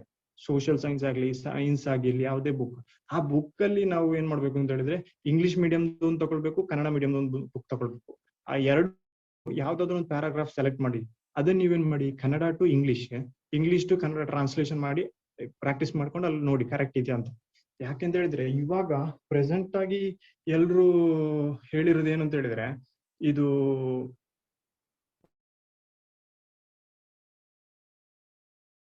ಮಾಡಿರೋರು ಈ ಪೇಪರ್ PSI ಪೇಪರ್ ಸೆಟ್ ಮಾಡ್ತಾರಲ್ಲ, ಅದೇ ಸಬ್ಜೆಕ್ಟ್ ಎಕ್ಸ್ಪರ್ಟ್ ಅಲ್ಲ ಅಂತ ಹೇಳ್ತಾರೆ ಇವಾಗ. ಅಂದ್ರೆ ರಿಟೈರ್ಡ್ IPS ಆಫೀಸರ್ಸ್ ಅವ್ರಾಗಿರ್ತಾರೆ ಅಂತ. ಈ ಅವರು ಪೇಪರ್ ಸೆಟ್ ಮಾಡುವಾಗ ಯಾರು ಹೊಸ ಟಾಪಿಕ್ ಅಂತ ಯಾರು ಸೆಲೆಕ್ಟ್ ಮಾಡಲ್ಲಂತೆ. ಸೊ ಅವರು ಈ ಪ್ರಜಾವಾಣಿ ಪೇಪರ್ ಎಡಿಟೋರಿಯಲ್ ಪೇಪರ್ ಅಲ್ಲಿ ಇರುತ್ತದ, ಇಲ್ಲ ಅಂದ್ರೆ 8th 9th 10th ಪೇಪರ್ ಅಲ್ಲಿ ಬುಕ್ಸ್ ಅಲ್ಲಿ ಬರುತ್ತಲ್ಲ, ಅದರದ್ದೇ ಯಾವ್ದಾದ್ರು ಒಂದು ಟ್ರಾನ್ಸ್ಲೇಷನ್ಗೆ ಭಾಗ ತೆಗೆದು ಕೊಡ್ತಾರೆ ಅಂತ ಹೇಳ್ತಾರೆ. ಬಟ್ ಯಾರಿಗೂ ಪಕ್ಕ ಅಲ್ಲ. ಯಾಕೆಂತ ಹೇಳಿದ್ರೆ KSP ಅವರ ಪೇಪರ್ ಸೆಟ್ ಕಾನ್ಫಿಡೆನ್ಶಿಯಲ್ ಆಗಿರುತ್ತೆ, ಯಾರಿಗೂ ಪಕ್ಕ ಆಗಿ ಗೊತ್ತಲ್ಲ. ಸೊ ಇದಿಷ್ಟು. ಇನ್ನು ನಿಮಗೆ ಈ ಟ್ರಾನ್ಸ್ಲೇಷನ್ ಬಗ್ಗೆ ಪ್ರೀವಿಯಸ್ ಪೇಪರ್ಸ್ ಕ್ವಶನ್ ಪೇಪರ್ ತೆಗೆದು ಇದು ನಿಮಗೆ ಗೊತ್ತಾಗುತ್ತೆ ನಾನು ಹೇಳಿರೋದು ಕರೆಕ್ಟ್ ಅಂತ. ಯಾಕಂತ ಈ 8th 9th 10th ಅದೇ ವರ್ಡ್ಸ್ ಹಲವಾರು ಗೊತ್ತಾಗುತ್ತೆ. ಪೇಪರ್ ಓದು ಮತ್ತೆ ಓಲ್ಡ್ ಬುಕ್ಸ್ ಓದಿದ್ದು ಏನು ಯೂಸ್ಫುಲ್ ಅಂತ. ಪ್ರಿಸೈಸ್ ಯಾರಿಗೂ ಹೇಳ್ಕೊಡಕ್ ಆಗಲ್ಲ ಪ್ರಿಸೈಸ್. ಯಾಕಂದ್ರೆ ಅದು ನಿಮ್ದೇ ಒಂದು ಐಡಿಯಾ. ಏನಂದ್ರೆ ಅವರು ಒಂದು ಇದು ಕೊಟ್ಟಿರ್ತಾರೆ, ಪ್ಯಾರಾಗ್ರಾಫ್ ಕೊಟ್ಟಿರ್ತಾರೆ, ಒಂದು 2-3 ಪ್ಯಾರಾಗ್ರಾಫ್ ಒಂದು ಸ್ಟೋರಿ ಕೊಟ್ಟು ಅವ್ರಿಗೆ ಏನು ಅಂತ ಹೇಳಿದ್ರೆ ಅವ್ರು ಮೇನ್ ಆಗಿ ಅದ್ರಲ್ಲಿ ಏನ್ ನೋಡ್ತಾರೆ ಅಂತ ಹೇಳಿದ್ರೆ, ಸಪೋಸ್ ನೀವೊಬ್ರು PSI ಆಗಿ ನಿಮ್ಮ ಸ್ಟೇಜ್ ಏನಾದ್ರೂ ಒಂದು ಪ್ರಾಬ್ಲಮ್ ಆಯ್ತು, ಇವಾಗ ಏನಾದ್ರು ದರೋಡೆ ಆಯ್ತು, ಏನಾದ್ರು ಕೊಲೆ ಆಯ್ತು, ಸೊ ಆ ಮ್ಯಾಟರ್ ಅನ್ನು ನೀವು ನಿಮ್ಮ ಹೈಯರ್ ಆಫೀಸರ್ಸ್ ಇದ್ದಾರಲ್ವಾ, ನಿಮ್ಮ ಇವಾಗ PSI ಆದ್ರೆ ಸರ್ಕಲ್ ಇನ್ಸ್ಪೆಕ್ಟರ್ ಅವ್ರು ನಿಮ್ಮ ಹತ್ರ ರಿಪೋರ್ಟ್ ಕೇಳ್ತಾರೆ ಏನಾಯ್ತು ಅಂತ. ಸೊ ನಾವು ಹೇಳುವಾಗ ನಾವೀಗ ಪ್ರತಿಯೊಂದು ಹೇಳ್ಬಾರ್ದು, ಕಳ್ಳ ಬಂದ, ಅವನು ಗೇಟ್ ಓಪನ್ ಮಾಡಿದ, ಅವನು ಮನೆಗೆ ಹೋದ, ಅಲ್ಲಿ ನೋಡ್ದ ಯಾರು ಇರ್ಲಿಲ್ಲ, ಕದ್ದ ಹೋದ ಅಂತ ಹೇಳೋದಿಲ್ಲ. ಅದ್ರ ಬದಲು ನಾವು ಏನು ಅಂತ ಆ ಸಂಕ್ಷಿಪ್ತವಾಗಿ ನಾವು ಹೇಳ್ಬೇಕಾಗಿರೋ ನಮ್ಮ ಒಂದು ಟ್ಯಾಲೆಂಟ್ ಅನ್ನು ಅವ್ರಿಗೆ ಪ್ರಿಸೈಸ್ ರೈಟಿಂಗ್ ಮೇಲೆ ಅವ್ರು ನೋಡ್ತಿದ್ದಾರೆ. ಆ ಒಂದು 4-5 ಪ್ಯಾರಾಗ್ರಾಫ್ ಕೊಟ್ಟಿರ್ತಾರೆ. ಆ ಪ್ಯಾರಾಗ್ರಾಫ್ ಅನ್ನು ನಾವು ಏನ್ ಮಾಡ್ಬೇಕು ಅಂತ ಹೇಳಿದ್ರೆ 1/3 ಸಾರಾಂಶ ಕೇಳಿಸ್ಕೊಳ್ಬೇಕು. 1/3 ಅಂತ ಈಗ 100 ವರ್ಡ್ಸ್ ಇದ್ರೆ ಅದನ್ನೊಂದು 99 ವರ್ಡ್ಸ್ ಒಂದು 33 ಮಾಡ್ಬೇಕು, ಕೇಳಿಸ್ಕೊಳ್ಬೇಕು. ಅವರು ನಮಗೆ ಈ ಬುಕ್ಲೆಟ್ ಅಲ್ಲಿ ಕೊನೆ ಪೇಪರ್ ಅಲ್ಲಿ ಬಾಕ್ಸ್ ಆಗಿ ಕೊಟ್ಟಿರ್ತಾರೆ. ಬಾಕ್ಸ್ ಆಗಿ ಆ ಬಾಕ್ಸ್ ಅಲ್ಲಿ ನಾವ್ ಏನ್ ಮಾಡ್ಬೇಕು ಅಂತ ಹೇಳಿದ್ರೆ ಈ ಪ್ಯಾರಾಗ್ರಾಫ್ ಇಂದ ನಾವು ಸಮ್ಮರೈಸ್ ಮಾಡಿರೋ ಪ್ರತಿಯೊಂದು ನಾವೊಂದು ಪ್ಯಾರಾಗ್ರಾಫ್ ಅಲ್ಲಿ ಒಂದೊಂದು ಬಾಕ್ಸ್ ಅಲ್ಲಿ ಒಂದೊಂದು ವರ್ಡ್ ಬರ್ಕೊಂಡು ಹೋಗ್ಬೇಕು. ಅಲ್ಲಿ ಒಂದು 100 ವರ್ಡ್ಸ್ ಇದ್ರೆ ಅದು ನಾವು 33 ವರ್ಡ್ಸ್ ಇಳಿಸ್ಕೊಳ್ಬೇಕು. ಅಲ್ಲಿ ಮೇನ್ ಆಗಿ ನೀವ್ ಏನ್ ಮಾಡ್ಬೇಕು, ನನ್ನ ಎಕ್ಸ್ಪೀರಿಯನ್ಸ್ ಪ್ರಕಾರ ಏನು ಅಂತ ಹೇಳಿದ್ರೆ ಮೇನ್ ಆಗಿ ಅವ್ರು ನೋಡೋದು ನಮಗೆ ಅವರು ಬರೀ ಪ್ರಿಸೈಸ್ ಅಲ್ಲ, ನಾವ್ ಏನ್ ಮಾಡ್ಬೇಕು ಅಂತ ಹೇಳಿದ್ರೆ ನಮಗೆ ಹೆಡ್ಡಿಂಗ್ ಕೊಡ್ಬೇಕು. ಆ ಹೆಡ್ಡಿಂಗ್ ಅಲ್ಲಿ ಇರೋದು ಮೇನ್. ಆ ಹೆಡ್ಡಿಂಗ್ ನಾವು ಕೊಟ್ಟಿರೋದು ಏನು ಅಂತ ಇರ್ತೇವೆ ಅದೇ ಇಂಪ್ರೆಷನ್ ಮೇಲೆ ಅವ್ರು ಅದ್ರ ಬರ್ದಿರೋ ಮೇಲೆ ಅವರು ಇಂಪ್ರೆಷನ್ ಆಗಿರ್ತಾರೆ. ಒಂದು 2 to 3 ವರ್ಡ್ಸ್ ನಾವು ಹೆಡ್ಡಿಂಗ್ ಕೊಟ್ಟಿರ್ಬೇಕು. ಏನು ಟೋಟಲ್ ಆಗಿ ಸಮ್ಮರಿಗೆ ಏನು ಅಂತ. ನಾನು ಈ ಸಲ ಹವಾಮಾನ ವೈಪರೀತ್ಯ ಅಂತ ಒಂದು ಇದು ಬಂದಿದೆ, ಒಂದು ದೊಡ್ಡ ಒಂದು ವರ್ಡ್, ನಂದು ಹೆಡ್ಡಿಂಗ್ ಒಂದು 4-5 ಲೈನ್ ಇತ್ತು. ಹಾಗೆ ನಾನು ಬಂದು ಹೊರಗಡೆ ಹೇಳಿದಾಗ ಅವ್ರು ಹೇಳಿದ್ರು, ಈ ತರ ಕೊಟ್ರೆ ಯಾರು ನೋಡಲ್ಲ, ಒಂದು 2 to 3 ವರ್ಡ್ಸ್ ಒಳಗಡೆ ನಾವ್ ಏನ್ ಮಾಡ್ಬೇಕು, ಕೊಟ್ಟು ಮುಗಿಸ್ಬೇಕು. ಆಗ ಏನ್ ಮಾಡ್ತಾರೆ ಅವ್ರು ಅಂತ. ಸೊ ಈ ಸಲ ಪೇಪರ್ 1 ಗೆ ನಾನು ಪರ್ಟಿಕ್ಯುಲರ್ ಇಷ್ಟು ಮೆಥಡ್ ಫಾಲೋ ಮಾಡ್ಕೊಂಡು ಹೋಗಿದ್ದೆ. ಇವರು ಬುಕ್ಸ್ ನಾನು ರೆಫರ್ ಮಾಡಿದೆ ಯಾವ್ದು ಅಂತ ಹೇಳಿದ್ರೆ, ಇವ್ರದ್ದು ಚಿಗುರು ಬುಕ್ 2 ರೆಫರ್ ಮಾಡಿದೆ, ಮತ್ತೆ ಪ್ರಜಾವಾಣಿ ಪೇಪರ್, ಹಿಂದೂ ಪೇಪರ್ 2. ಮತ್ತೆ ವೆಬ್ಸೈಟ್ ಅಲ್ಲಿ ನೀವು ಹೋಗ್ಬೇಕಾದ್ರೆ ವೆಬ್ಸೈಟ್ ಅಲ್ಲಿ ಒಂದು ಇದು ಬರುತ್ತೆ, ಯೂಟ್ಯೂಬ್ ಅಲ್ಲಿ ವೇದಾಂತು ಪಾಠಶಾಲೆ ಅಂತ ಒಂದು ಬರುತ್ತೆ. ನನ್ನ ಅಕಾರ್ಡಿಂಗ್ ಟು ಮೀ ನಾನು ನೋಡಿದೆ, ತುಂಬಾ ಒಳ್ಳೇದಿದೆ ಅದು ವೇದಾಂತು ಪಾಠಶಾಲೆ. ಈ ವೇದಾಂತ ಪಾಠಶಾಲೆ ಅವ್ರು ಏನ್ ಮಾಡ್ತಾರೆ ಅಂತ ಹೇಳಿದ್ರೆ, ಒಂದು ಪರ್ಟಿಕ್ಯುಲರ್ ಆಗಿ ಇದು ಟ್ರಾನ್ಸ್ಲೇಷನ್ ಆಗಿ ಒಂದು ಕೊಟ್ಟಿರ್ತಾರೆ. ನಂತರ ಅದನ್ನ ಹೇಗೆ ಬೇಸಿಕ್ ಆಗಿ ಹೇಗೆ ಕನ್ವರ್ಟ್ ಮಾಡ್ಬೇಕು, ಹೇಗೆ ಸಮ್ಮರೈಸ್ ಮಾಡ್ಬೇಕು ಅಂತ ಅವ್ರು ಹೇಳ್ಕೊಡ್ತಾರೆ. ನಾನು ಅದನ್ನ ರೆಫರ್ ಮಾಡಿದ್ದೆ. ಸೊ ನಿಮಗೂ ಹೇಳ್ತೇನೆ, ನೋಡಿ ನಿಮ್ಗೆ ಇಷ್ಟ ಇದ್ರೆ ಅದನ್ನ ಯೂಸ್ ಮಾಡ್ಕೊಳ್ಳೋದು ವೇದಾಂತ ಪಾಠಶಾಲೆ. ಸೊ ಇದಿಷ್ಟು ಪೇಪರ್ ಫಸ್ಟ್. ಇದು ಪೇಪರ್ ಫಸ್ಟ್ 50 ಮಾರ್ಕ್ಸ್ ನಾನು ಹೇಳ್ದಲ್ಲ ಇದು. ನೆಕ್ಸ್ಟ್ ಬರೋದು ಪೇಪರ್ 2. ಇವಾಗ PC ಗೆ ಪ್ರಿಪೇರ್ ಆಗೋರ್ಗು PSI ಗೂ ಪ್ರಿಪೇರ್ ಆಗೋರ್ಗು ಇದೇ ಮೆಥಡ್, ಏನು ಡಿಫ್ರೆನ್ಸ್ ಇಲ್ಲ. PC PSI ಗೂ ಸ್ಟಾರ್ ಮಾತ್ರ ಡಿಫ್ರೆನ್ಸ್, ಬೇರೆ ಏನ್ ಡಿಫ್ರೆನ್ಸ್ ಇಲ್ಲ. ಅವ್ರಿಗೂ ಪೇಪರ್ ಲೆವೆಲ್ ಅಷ್ಟೇ ಟಫ್ ಇದೆ. ಇವಾಗ ನೀವು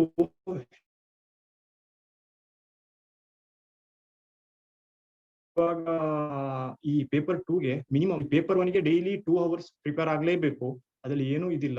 ವಾರಕ್ಕೂ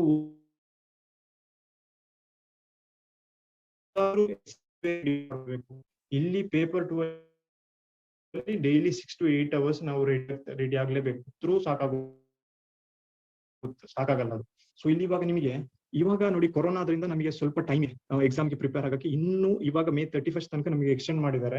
ಸೊ ಇನ್ನು ಎಲ್ಲ ಕೊರೋನಾ ಆದ ತಕ್ಷಣ ಫಿಸಿಕಲ್ ಅಲ್ಲಿ ಆಗುವಾಗ ಇನ್ನೂ 2 months ಬೇಕಾಗ, ಯಾಕಂದ್ರೆ ಸೋಷಿಯಲ್ ಡಿಸ್ಟೆನ್ಸಿಂಗ್ ಮೇಂಟೈನ್ ಮಾಡ್ಕೊಂಡು ನಾವು ರೆಡಿ ಆಗ್ಬೇಕೆಲ್ಲ ಇದೆ. ಸೊ ನಮಗೆ ಟೈಮ್ ಬೇಕಾಗುತ್ತೆ. ಸೊ ಏನಾದ್ರೂ ಇನ್ನೊಂದು ಫಿಸಿಕಲ್ ಆಗಿ ರಿಟರ್ನ್ ಎಕ್ಸಾಮಿಗೆ 6 months ಟೈಮ್ ಇರ್ಬೋದು ಅಂತ ಅನ್ಕೊಳ್ತೇನೆ. 6 months ಟೈಮ್ ಅಂತ ಹೇಳಿದ್ರೆ ಇಟ್ಸ್ ಸಫಿಶಿಯಂಟ್ ಟೈಮ್. ಒಬ್ಬ ನಿಮ್ಮಲ್ಲಿ ಒಬ್ಬ ಮನಸ್ಸು ಮಾಡಿದ್ರೆ 6 months ಒಳಗಡೆ PSI ಆಗೋದು ಪಕ್ಕ, ಅದನ್ನ ನಾನ್ ಕಾನ್ಫಿಡೆನ್ಸ್. ಯಾಕಂದ್ರೆ ನೀವು ಇವಾಗ ನಾನು ಹೇಳ್ದೆ ಅಲ್ವಾ, ಈ ರೀತಿ ನೀವು ಫಾಲೋ ಮಾಡ್ಕೊಂಡು, ನಮ್ಮ ಗುರುಗಳು, ನನಗೆ ಗೊತ್ತಿರೋರು ಪೊಲೀಸ್ ಆಫೀಸರ್ಸ್ ಗಳು ಹೇಳ್ಕೊಟ್ಟೋ ಮೆಥಡ್ ನಾನು ಫಾಲೋ ಮಾಡ್ಕೊಂಡು ಈ ವೆರಿ ಶಾರ್ಟ್ ಟೈಮ್ ಅಲ್ಲಿ ನಾನು ಇದಾಗಿದೆ. ಲಾಸ್ಟ್ ಟೈಮ್ ಕೊರೋನಾ ನಾನು ಕೂತ್ಕೊಂಡು ನಾನು ರೆಡಿ ಆಗಿದ್ದು, ಈ ಸಲ ಇದೆಲ್ಲ ಒಂದು ಸಕ್ಸಸ್ ಕ್ಯಾಂಡಿಡೇಟ್ ಆಗಿರೋದು ಇದೇ ಒಂದು ಇದು ಫಾಲೋ ಮಾಡ್ಕೊಂಡು. ಸೊ ಅದೇ ನಾನು ನಿಮ್ ಜೊತೆ ಎಕ್ಸ್ಪೀರಿಯನ್ಸ್ ಶೇರ್ ಮಾಡ್ಕೊಳ್ತಾ ಇದ್ದೇನೆ. ಸೊ ಇವಾಗ ಟೈಮ್ ಇಲ್ಲ, ಬುಕ್ಸ್ ಯಾವ್ದು ಬೇಕು ಅಂತ ಕೇಳ್ತಿದ್ದಾರೆ ಯಾರೊಬ್ರು. ಬುಕ್ಸ್ ಹೇಳ್ತೇನೆ ನಾನು, ಒಂದು ಸ್ವಲ್ಪ ಹೊತ್ತು ಕಾಲದಾದ್ಮೇಲೆ ಹೇಳ್ತೀನಿ. ಬುಕ್ಸ್ ನಾನು ಮೆನ್ಷನ್ ಮಾಡಿದ್ದೇನೆ ಯಾವ್ದೆಲ್ಲ ಬುಕ್ಸ್ ಅಂತ, ನಿಮ್ಗೆ ಹೇಳ್ತೇನೆ, ನಿಮ್ಗೆ ಯೂಸ್ ಆದ್ರೆ ಮಾಡ್ಕೊಳ್ಬೋದು. ಸೊ ಇಲ್ಲಿ ಟೈಮ್ ಇಲ್ಲ. ಯಾರಾದ್ರೂ ಒಬ್ರು ಇವಾಗ ಇತ್ತೀಚೆಗೆ ಮಾಡಿದ್ರೆ ಇನ್ನೊಂದು 2 ತಿಂಗಳು ಮಾತ್ರ ಟೈಮ್ ಇದೆ, ಆತರ ಇದ್ದವರಿಗೆ ಏನಂತ ಹೇಳಿದ್ರೆ ಒಂದು ರೂಲ್ಸ್ ಇದೆ. ನನ್ನ ಒಂದು ಇದಂದ್ರೆ 80-20 ರೂಲ್ ಅಂತ ಇದೆ. ಸೊ 20% ಸಿಲೆಬಸ್ ನೀವು ಕವರ್ ಮಾಡ್ಕೊಂಡು 80% ಮಾರ್ಕ್ ಪಡ್ಕೊಳ್ಬಹುದು ಅಂತ. ಸೊ ಅದು 100% ಪಕ್ಕ ಅಲ್ಲ ಈ ರೂಲ್. ಯಾರಿಗಾದ್ರೂ ಇವಾಗ ಟೈಮ್ ಇಲ್ಲ, ಶಾರ್ಟ್ ಟೈಮ್ ಅಲ್ಲಿ ಪ್ರಿಪೇರ್ ಆಗ್ತಿದ್ರಿ ಅಂತವ್ರಿಗೆ ಒಂದು ಮೆಥಡ್ ಹೇಳ್ತೇನೆ. ಅಂದ್ರೆ 20% ಸಿಲೆಬಸ್ ಕವರ್ ಮಾಡ್ಬೋದು. ಹೇಗೆ ಅಂತ ಹೇಳಿದ್ರೆ, ನಿಮಗೆ ಮೇನ್ ಆಗಿ ಬೇಕಾಗಿರೋದು ಪೇಪರ್. ಈ ಪ್ರೀವಿಯಸ್ ಇಯರ್ ಕ್ವಶನ್ ಪೇಪರ್ ಅನ್ನ ಅನಲೈಸ್ ಮಾಡಿದಾಗ ನಿಮಗೆ ಯಾವ ತರ ಕ್ವಶನ್ ಕೇಳ್ತಾರೆ ಅಂತ, ಅದರಿಂದ ನೀವು ಕೆಲವೊಂದು ಇಂಪಾರ್ಟೆಂಟ್ ಟಾಪಿಕ್ ಅನ್ನು ಪಿಕ್ ಮಾಡ್ಕೊಳ್ಬೇಕು. ಆ ಮಾತ್ರ ಕವರ್ ಮಾಡ್ಕೊಂಡ್ರೆ ನಿಮಗೆ ಕೆಲವೊಂದು ಚಾನ್ಸ್ ಅಲ್ಲಿ 80% ಮಾರ್ಕ್ಸ್ ಪಡಿಬಹುದು. ಯಾಕೆಂತ ಹೇಳಿದ್ರೆ, ನಾನೇ ಎಕ್ಸಾಮ್ ಸಿವಿಲ್ PC ಎಕ್ಸಾಮ್ಸ್ ಬರ್ತಿದೆ, ಅಲ್ಲಿ ಎಬೋವ್ 80% ಕ್ವಶನ್ಸ್ ರಿಪೀಟೆಡ್ ಕ್ವಶನ್ಸ್ ಆಗಿತ್ತು. ಎಬೋವ್ 80ಗಿಂತ ಮೇಲೆ ಇರೋ ಕ್ವಶನ್ಸ್ ಈ ಸಲ ಬಂದಿರೋದು ರಿಪೀಟೆಡ್ ಕ್ವಶನ್ಸ್ ಆಗಿತ್ತು. ಯಾವುದೇ ಒಬ್ಬ ಕ್ಯಾಂಡಿಡೇಟ್ ಬರ್ದಿದ್ದವನಿಗೂ, previous year question paper analyse ಮಾಡಿದವನಿಗೂ 85 ಮಾರ್ಕ್ಸ್ ಎಬೋವ್ ಬರ್ತಿತ್ತು. ಸೊ ಈ ಸಲ PC ಎಕ್ಸಾಮ್ಸ್ ಎಲ್ರಿಗೂ ಕಟ್ ಆಫ್ ತುಂಬಾ ಹೈ ಅಲ್ಲಿ ಇತ್ತು, ಯಾಕಂದ್ರೆ ಅಷ್ಟು ಈಸಿ ಇತ್ತು exams. Previous year question papers ಕೇಳಿದ್ರು. So previous year question paper ನಮ್ಮ ಈ ಒಂದು ಸಕ್ಸಸ್ ರೇಟ್ ಅಲ್ಲಿ ಹೈ ನಮಗೆ ಇದಿರೋದು ಪ್ರೀವಿಯಸ್ ಇಯರ್ ಕ್ವಶನ್ ಪೇಪರ್ಸ್ಗೆ. ಈ ಪ್ರೀವಿಯಸ್ ಇಯರ್ ಕ್ವಶನ್ ಪೇಪರ್ ಮತ್ತು ಇಂಪಾರ್ಟೆಂಟ್ ಟಾಪಿಕ್ ಮಾತ್ರ ಕವರ್ ಮಾಡಿರೋ ಕೆಲವೊಂದು ಬುಕ್ಸ್ ನಮ್ಗೆ ಈಗ ಬುಕ್ಸ್ ಇದರಲ್ಲಿ ಅವೈಲೇಬಲ್ ಇದೆ ಮಾರ್ಕೆಟ್ ಅಲ್ಲಿ. ಆ ಒಂದು ಬುಕ್ ಅನ್ನು ತಕೊಂಡು ನಿಮ್ಗೆ ಈ ಶಾರ್ಟ್ ಡ್ಯೂರೇಷನ್ ಅಲ್ಲಿ ನಿಮ್ಗೆ ರೆಡಿ ಮಾಡ್ಬೋದು. ಕೆಲವೊಂದಿದೆ, ಇವಾಗ ಹೆಸರು ಪರ್ಟಿಕ್ಯುಲರ್ ನಾನು ಹೇಳ್ತಾ ಇಲ್ಲ, ಇವಾಗ ಹೇಳಿದ್ರೆ ಯಾವ್ದು ನಾನು ಇವಾಗ ಅಡ್ವರ್ಟೈಸ್ ಮಾಡ್ತೇನೆ ಅಂತ ಆಗ್ಬೋದು. ಸೊ ನಿಮ್ಗೆ ನೋಡ್ಕೊಳ್ಬೋದು, ಮಾರ್ಕೆಟ್ ಅಲ್ಲಿ ಕೆಲವೊಂದು ಬುಕ್ಸ್ ಇದೆ, ಗರುಡ, ಮತ್ತೆ ಕೆಲವೊಂದು ಬುಕ್ಸ್ ಇದೆ, ಚಾಣಕ್ಯ ಕಣಜ, ಈ ತರ ಕೆಲವೊಂದು. ಇದರಲ್ಲಿ ಏನ್ ಮಾಡಿದ್ರೆ previous year question paper important topics ಅನ್ನು ಅನಲೈಸ್ ಮಾಡಿಕೊಂಡು ಕೊಟ್ಟಿದ್ದಾರೆ, ಎಲ್ಲ ಕವರ್ ಮಾಡಿದ್ದಾರೆ. ಸೊ ಮೇಲಿನ ಮೇಲೆ ಕವರ್ ಮಾಡಿದ್ದಾರೆ. ಸೊ ಈ ತರ ಬುಕ್ಸ್ ನಿಮಗೆ ಯೂಸ್ ಮಾಡ್ಕೊಳ್ಬಹುದು. ಸೊ ನೀವು ಟೈಮ್ ಇದ್ರೆ 6 ಮಂತ್ ಪ್ರಿಪರೇಷನ್ ಮಾಡೋರಿಗೆ ಏನು ಅಂತ ಹೇಳಿದ್ರೆ, ಫಸ್ಟ್ ಆಗಿ ನೀವು ಮಾಡ್ಬೇಕಾಗಿರೋದು ಏನಂದ್ರೆ ಸ್ಟೇಟ್ ಲೆವೆಲ್ ಬುಕ್ಸ್ ಅನ್ನು 6th to 12th state level books ಎಲ್ಲಾನು ಕವರ್ ಮಾಡಬೇಕು. ಇದು ಬರೀ PSI ಆಗ್ಲಿ PC ಎಕ್ಸಾಮ್ಗೆ ಆಗಿಲ್ಲ, ನೀವು ಯಾವುದೇ FDA SDA DC ಲೆವೆಲ್ ಎಕ್ಸಾಮ್ಗೆ ಪ್ರಿಪೇರ್ ಮಾಡೋವರೆಗೂ ಮಾಡ್ಬೇಕಾದ ಫಸ್ಟ್ ಅಂಡ್ ಫೋರ್ಮೋಸ್ಟ್ ಕೆಲಸ ಏನಂತ ಹೇಳಿದ್ರೆ ಸ್ಟೇಟ್ ಲೆವೆಲ್ ಬುಕ್ಸ್ ಇಲ್ಲಾಂದ್ರೆ NCERT ಬುಕ್ಸ್ ಅನ್ನು ಓದ್ಲೇಬೇಕು. NCERT ಬುಕ್ಸ್ ಯಾವ್ದು ಅಂತ ಹೇಳಿದ್ರೆ ಸೆಂಟ್ರಲ್ ಲೆವೆಲ್ ಎಕ್ಸಾಮ್ ಅಥವಾ ನಿಮ್ಮ UPSC ಎಕ್ಸಾಮ್ ಪ್ರಿಪೇರ್ ಮಾಡೋರಿಗೆ NCERT ಬುಕ್ಸ್ ಬೇಕೇ ಬೇಕು, ಮಸ್ಟ್ ಅಂಡ್ ಶುಡ್. ಅದಿಲ್ಲದೆ ನಿಮ್ಗೆ ನೀವು ಯಾವುದೇ ಸ್ಟ್ಯಾಂಡರ್ಡ್ ಬುಕ್ ಓದಿದ್ರು ನಿಮ್ಗೆ ಏನೂ ಗೊತ್ತಾಗಲ್ಲ. ಸೊ ಸ್ಟೇಟ್ ಲೆವೆಲ್ ಬುಕ್ಸ್ ಅಲ್ಲಿ ಇವಾಗ ನಿಮಗೆ ಅವೈಲೇಬಲ್ ಇಲ್ಲ, 6th to 12th books available ಇಲ್ಲ ಅಂತ ಹೇಳಿದ್ರೆ ಆನ್ಲೈನ್ ಅಲ್ಲಿ ಹೋದ್ರೆ KTBS.com ಅಂತ ಇದೆ, ಕರ್ನಾಟಕ ಟೆಕ್ಸ್ಟ್ ಬುಕ್ ಸೊಸೈಟಿ.com ಅಂತ. ಈ KTBS.com ಅಲ್ಲಿ ಅಪ್ಲೈ ಮಾಡಿದ್ರೆ ನೀವು ಹೋದ್ರೆ ಅಲ್ಲಿ ನಿಮಗೆ ಯಾವ ಕ್ಲಾಸ್ ಬೇಕು, ಯಾವ ಮೀಡಿಯಂ ಬೇಕು, ಯಾವ ಬುಕ್ ಬೇಕು ಅಂತ ಇಟ್ಕೊಂಡ್ರೆ PDF ಫೈಲ್ ಸಿಗುತ್ತೆ. ನಾನು ಓದಿರೋದು ಹಾಗೆ, ನಾನು ಆ ವೆಬ್ಸೈಟ್ ಇಂದ 6th to 12th ಇರೋ ಬುಕ್ಸ್ ತೆಗೆದು ಲ್ಯಾಪ್ಟಾಪ್ ಅಲ್ಲಿ ಹಾಕಿ PDF ಫೈಲ್ ಇಂದ ಓದಿರೋದು. ಅದೇ ಮೆಥಡ್ ನಿಮ್ಗೆ ಹೇಳ್ತಿರೋದು. ಬುಕ್ಸ್ ಅಂತ ಹೇಳಿದ್ರೆ ನಿಮಗೆ ಸರ್ ವೆಬ್ಸೈಟ್ ಒಮ್ಮೆ ಹೇಳ್ತೀರಾ? ಕೇಳಿಸ್ತಾ ನೆಟ್ವರ್ಕ್ ಇಶ್ಯೂ ಉಂಟು ಅದಕ್ಕೆ. ಯಾವುದು ನೀವು ವೆಬ್ಸೈಟ್ ಹೇಳಿದ್ರಲ್ಲ ಪೇಪರ್ 2 ಗೆ ಯಾವ್ದೊಂದು ವೆಬ್ಸೈಟ್ ಹೇಳಿದ್ರಲ್ಲ, KTBS Karnataka text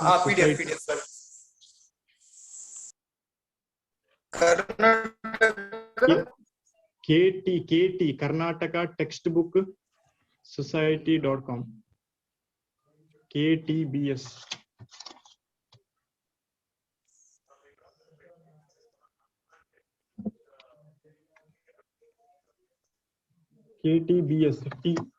KTBS.com. Okay, ಇವಾಗ ರೆಡಿ ಐತಲ್ಲ? ಬೇಕಾದ್ರೆ ನಾನು ಇನ್ನೊಮ್ಮೆ ಕೊನೆಗೆ ಹೇಳ್ತೇನೆ ನಿಮಗೆ. ಸೊ ಈ KTBS.com ಅಲ್ಲಿ ನಿಮಗೆ 6th to 12th ಎಲ್ಲ ಬುಕ್ಸ್ ಸಿಗುತ್ತೆ. ಈ ಎಲ್ಲಾ ಬುಕ್ಸ್ ಅನ್ನು ನೀವು ಡೌನ್ಲೋಡ್ ಮಾಡ್ಕೊಂಡ್ರೆ ಫಸ್ಟ್ ನೀವೇನ್ ಮಾಡ್ಬೇಕಂದ್ರೆ ಎಲ್ಲಾ ಬುಕ್ಸ್ ಅನ್ನು ಮೇಲಿಂದ ಮೇಲೆ ಓದ್ಕೊಳ್ಬೇಕು. ಆಗ ನಿಮ್ಗೆ ಏನಾಗುತ್ತೆ, ನಿಮ್ಗೆ ಫಸ್ಟ್ ಓದುವಾಗ ಏನು ಅಂತಾನೆ ಗೊತ್ತಾಗಲ್ಲ. ಇದು ಯಾವ್ದೋ ಇರುತ್ತೆ, ಲಿಂಕಿಂಗು ಇರಲ್ಲ, ಅದು ಓದಕ್ಕೆ ತುಂಬಾ ಕಷ್ಟ ಆಗುತ್ತೆ. ನಾನು ಫಸ್ಟ್ 15 days ತುಂಬಾ ಕಷ್ಟಪಟ್ಟಿದ್ದೇನೆ, ಏನಾದ್ರೂ ಓದಕ್ ಆಗ್ತಿರ್ಲಿಲ್ಲ, ಅಷ್ಟು ಕಷ್ಟಪಟ್ಟಿದ್ದೇನೆ. ಕೊನೆಗೆ ಏನ್ ಮಾಡಿದ್ರೆ ಅಂತ ಹೇಳಿದ್ರೆ, ನೀವು ಒಮ್ಮೆ ಓದಾದ್ಮೇಲೆ ನೀವು ಪ್ರೀವಿಯಸ್ ಇಯರ್ ಕ್ವಶನ್ ಪೇಪರ್ ನೋಡ್ಕೊಳ್ಳಿ. ಆ ಪ್ರೀವಿಯಸ್ ಇಯರ್ ಕ್ವಶನ್ ಪೇಪರ್ ನೋಡಿದಾಗ ಈ ಓದಿರೋ ಟಾಪಿಕ್ ಮೇಲೆ ನಿಮಗೆ ಅಲ್ಲಿ ಯಾವ ತರ ಕ್ವಶನ್ ಕೇಳಿರಾರಂತ ಗೊತ್ತಾಗುತ್ತೆ. ಆ ಕ್ವಶನ್ ಕೇಳಿದಾಗ ನಿಮಗೆ ಗೊತ್ತಾಗುತ್ತೆ ಯಾವ ಟಾಪಿಕ್ ಓದ್ಬೇಕು ಓದ್ಬಾರ್ದು ಅಂತ ನಿಮ್ಗೆ ಒಂದು ಐಡಿಯಾ ಬರುತ್ತೆ. ಮತ್ತೆ ಸೆಕೆಂಡ್ ಅಟೆಂಪ್ಟ್ ಅಲ್ಲಿ ನೀವೇನ್ ಮಾಡಿ ಓದುವಾಗ ಏನ್ ಮಾಡಿ, ನೀವು ಓದಿರೋ ಪ್ರತಿಯೊಂದು ಓದುವಾಗ ನಿಮ್ಗೆ ಇಂಪಾರ್ಟೆಂಟ್ ಟಾಪಿಕ್ ಸಿಗುತ್ತಲ್ವಾ, ಆ ಇಂಪಾರ್ಟೆಂಟ್ ಟಾಪಿಕ್ ಅನ್ನು ನೀವು ಮೇನ್ ಆಗಿ ಒಂದು ಬುಕ್ ಮಾಡ್ಕೊಳ್ಳಿ, ಸಪರೇಟ್ ಆಗಿ ಒಂದು ಬುಕ್ ಮಾಡ್ಕೊಳ್ಬೇಕು. ಎಲ್ಲಾ ಸಬ್ಜೆಕ್ಟಿಗೂ ಒಂದೊಂದು ಬುಕ್ ಮಾಡ್ಕೊಳ್ಳಿ. ಯಾಕೆಂದ್ರೆ ಹೇಳಿದ್ರೆ ನಿಮ್ಮ ಹ್ಯಾಂಡ್ ರೈಟಿಂಗ್ ಅಲ್ಲಿ ನೀವು ಬರ್ದಿರೋ ನೋಟ್ಸೇ ನಿಮಗೆ ಯೂಸ್ಫುಲ್ ಆಗೋದು. ಕೊನೆ ಎಕ್ಸಾಮ್ ಹೊತ್ತಲ್ಲಿ ಇರುತ್ತಲ್ಲ, ನಿಮಗೆ ಯಾವ್ದು ಇಷ್ಟಿಷ್ಟು ದೊಡ್ಡ ಬುಕ್ ಇಟ್ಕೊಂಡು ನೀವು ಓದಿರ್ತೀರಾ, ಕೊನೆ ಎಕ್ಸಾಮ್ಗೆ 1 ವಾರ ಇರುವಾಗ ಆ ಬುಕ್ ಅನ್ನು ಮತ್ತೆ ತೆಗೆದು ನೀವೆಲ್ಲಿಂದ ಓದಿತೀರಾ ಅಂತ ಹೇಳಿ ನಿಮ್ಗೆ ಯಾರಿಗೂ ಹುಡ್ಕೊಳಕ್ ಆಗಲ್ಲ. ಸೊ ನೀವೇ ಒಂದು ನೋಟ್ಸ್ ಪ್ರಿಪೇರ್ ಮಾಡಿ. ಆ ನೋಟ್ಸ್ ಪ್ರಿಪೇರ್ ಮಾಡಿದ್ರೆ ನಿಮ್ಗೆ ಏನಾಗುತ್ತೆ, ಅದು ಯೂಸ್ ಆಗುತ್ತೆ.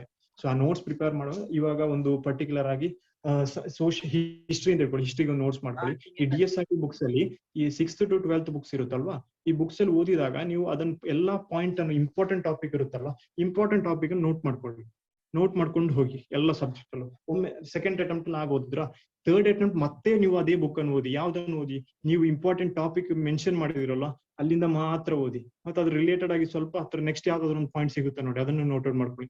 3 ಸಲ ಓದಿದ್ರಾ ನಿಮಗೆ 100% ಪಕ್ಕ ಆಯ್ತದು. ನೀವೊಂದು ನೋಟ್ ಮಾಡ್ಕೊಂಡಿದ್ದೀರಾ, ಆ ನೋಟ್ ಬುಕ್ ಅನ್ನು ಇಟ್ಕೊಳ್ಳಿ.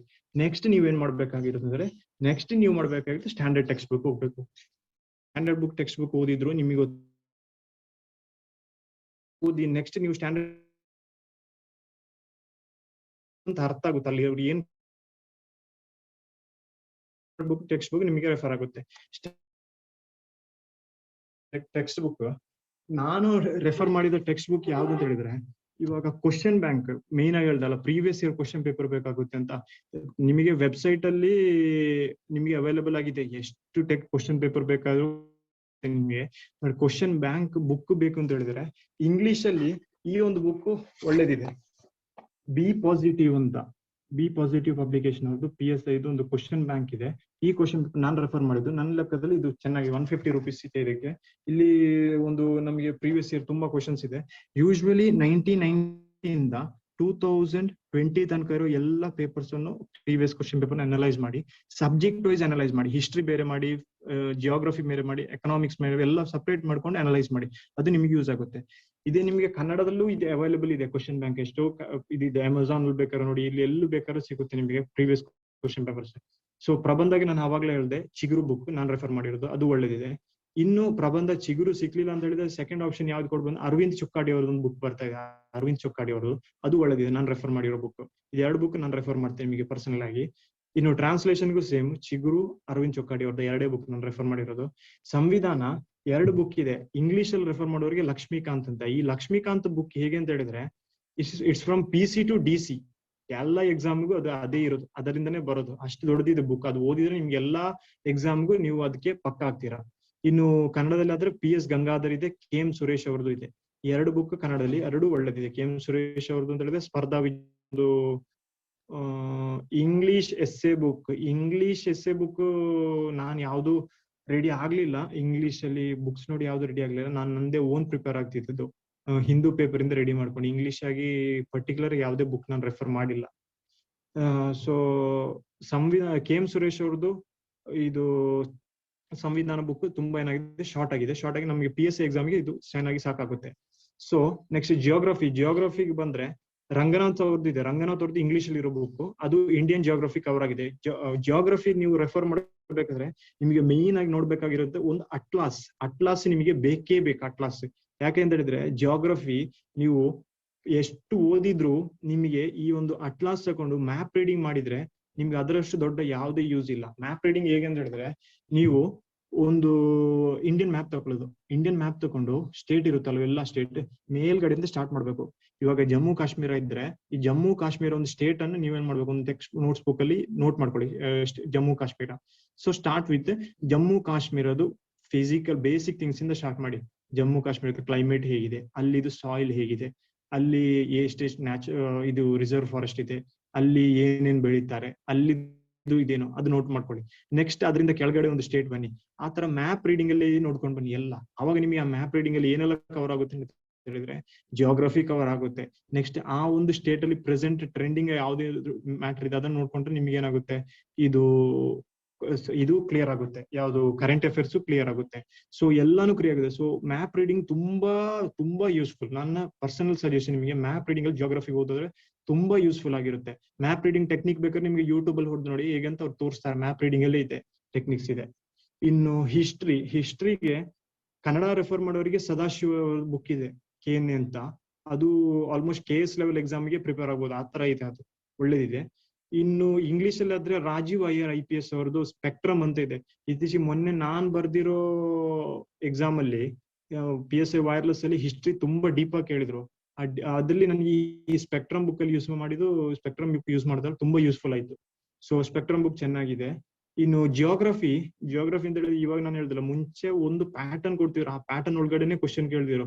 ಮೊನ್ನೆ ಇತ್ತೀಚಿನ RSI ಎಕ್ಸಾಮ್ ಅಲ್ಲಿ ಏನ್ ಮಾಡಿದಂದ್ರೆ ಔಟ್ ಆಫ್ 100 41 ಕ್ವಶನ್ಸ್ ನಿಮ್ಗೆ ಬರೀ ಜಿಯೋಗ್ರಫಿ ಒಂದು ಸಬ್ಜೆಕ್ಟ್ ಮೇಲಿಂದನೇ ಕೇಳಿದ್ದಾರೆ. ಸೊ ಯಾವ ಟಾಪಿಕ್ ಅಲ್ಲಿ ನೀವು ಬಿಡೋಂಗಿಲ್ಲ, ಎಲ್ಲಾ ಟಾಪಿಕ್ ಅಲ್ಲಿ ನೀವು ಪರ್ಫೆಕ್ಟ್ ಆಗಿರ್ಬೇಕು. ಇಲ್ಲ ಈ ಇಯರ್ ಅಲ್ಲಿ ಇದು ಕೇಳಲಿಲ್ಲ, ಈ ಟಾಪಿಕ್ ಬೇಡ ಅಂತ ಬಿಡೋಂಗಿಲ್ಲ. ಯಾಕಂದ್ರೆ ಪ್ರತಿ ವರ್ಷದಿಂದ ವರ್ಷಕ್ಕೆ ಚೇಂಜ್ ಆಗ್ತಿದೆ. ನಾನ್ ಬರ್ದಿರೋ 200 PSI ಪೋಸ್ಟ್ ಸಿವಿಲ್ PSI ಅಲ್ಲಿ ಬರೀ ಸೈನ್ಸ್ ಕೇಳಿದ್ರು, ಎಸ್ಪೆಷಲಿ ಕೇಳಿದ್ರು. ಆ ತರ ಆಗುತ್ತೆ. ಸೊ ಯಾವ್ದೇ ಟಾಪಿಕ್ ಅನ್ನು ಬಿಡ್ಲಿಕ್ಕೆ ಹೋಗ್ಬೇಡಿ. ಇದು ಯೂಸ್ ಇಲ್ಲ, ಈ ಸಲ ಕೇಳಿಲ್ಲ ಅಂತ ಹೇಳಿ ಬಿಡ್ಲಿಕ್ಕೆ ಹೋಗ್ಬೇಡಿ.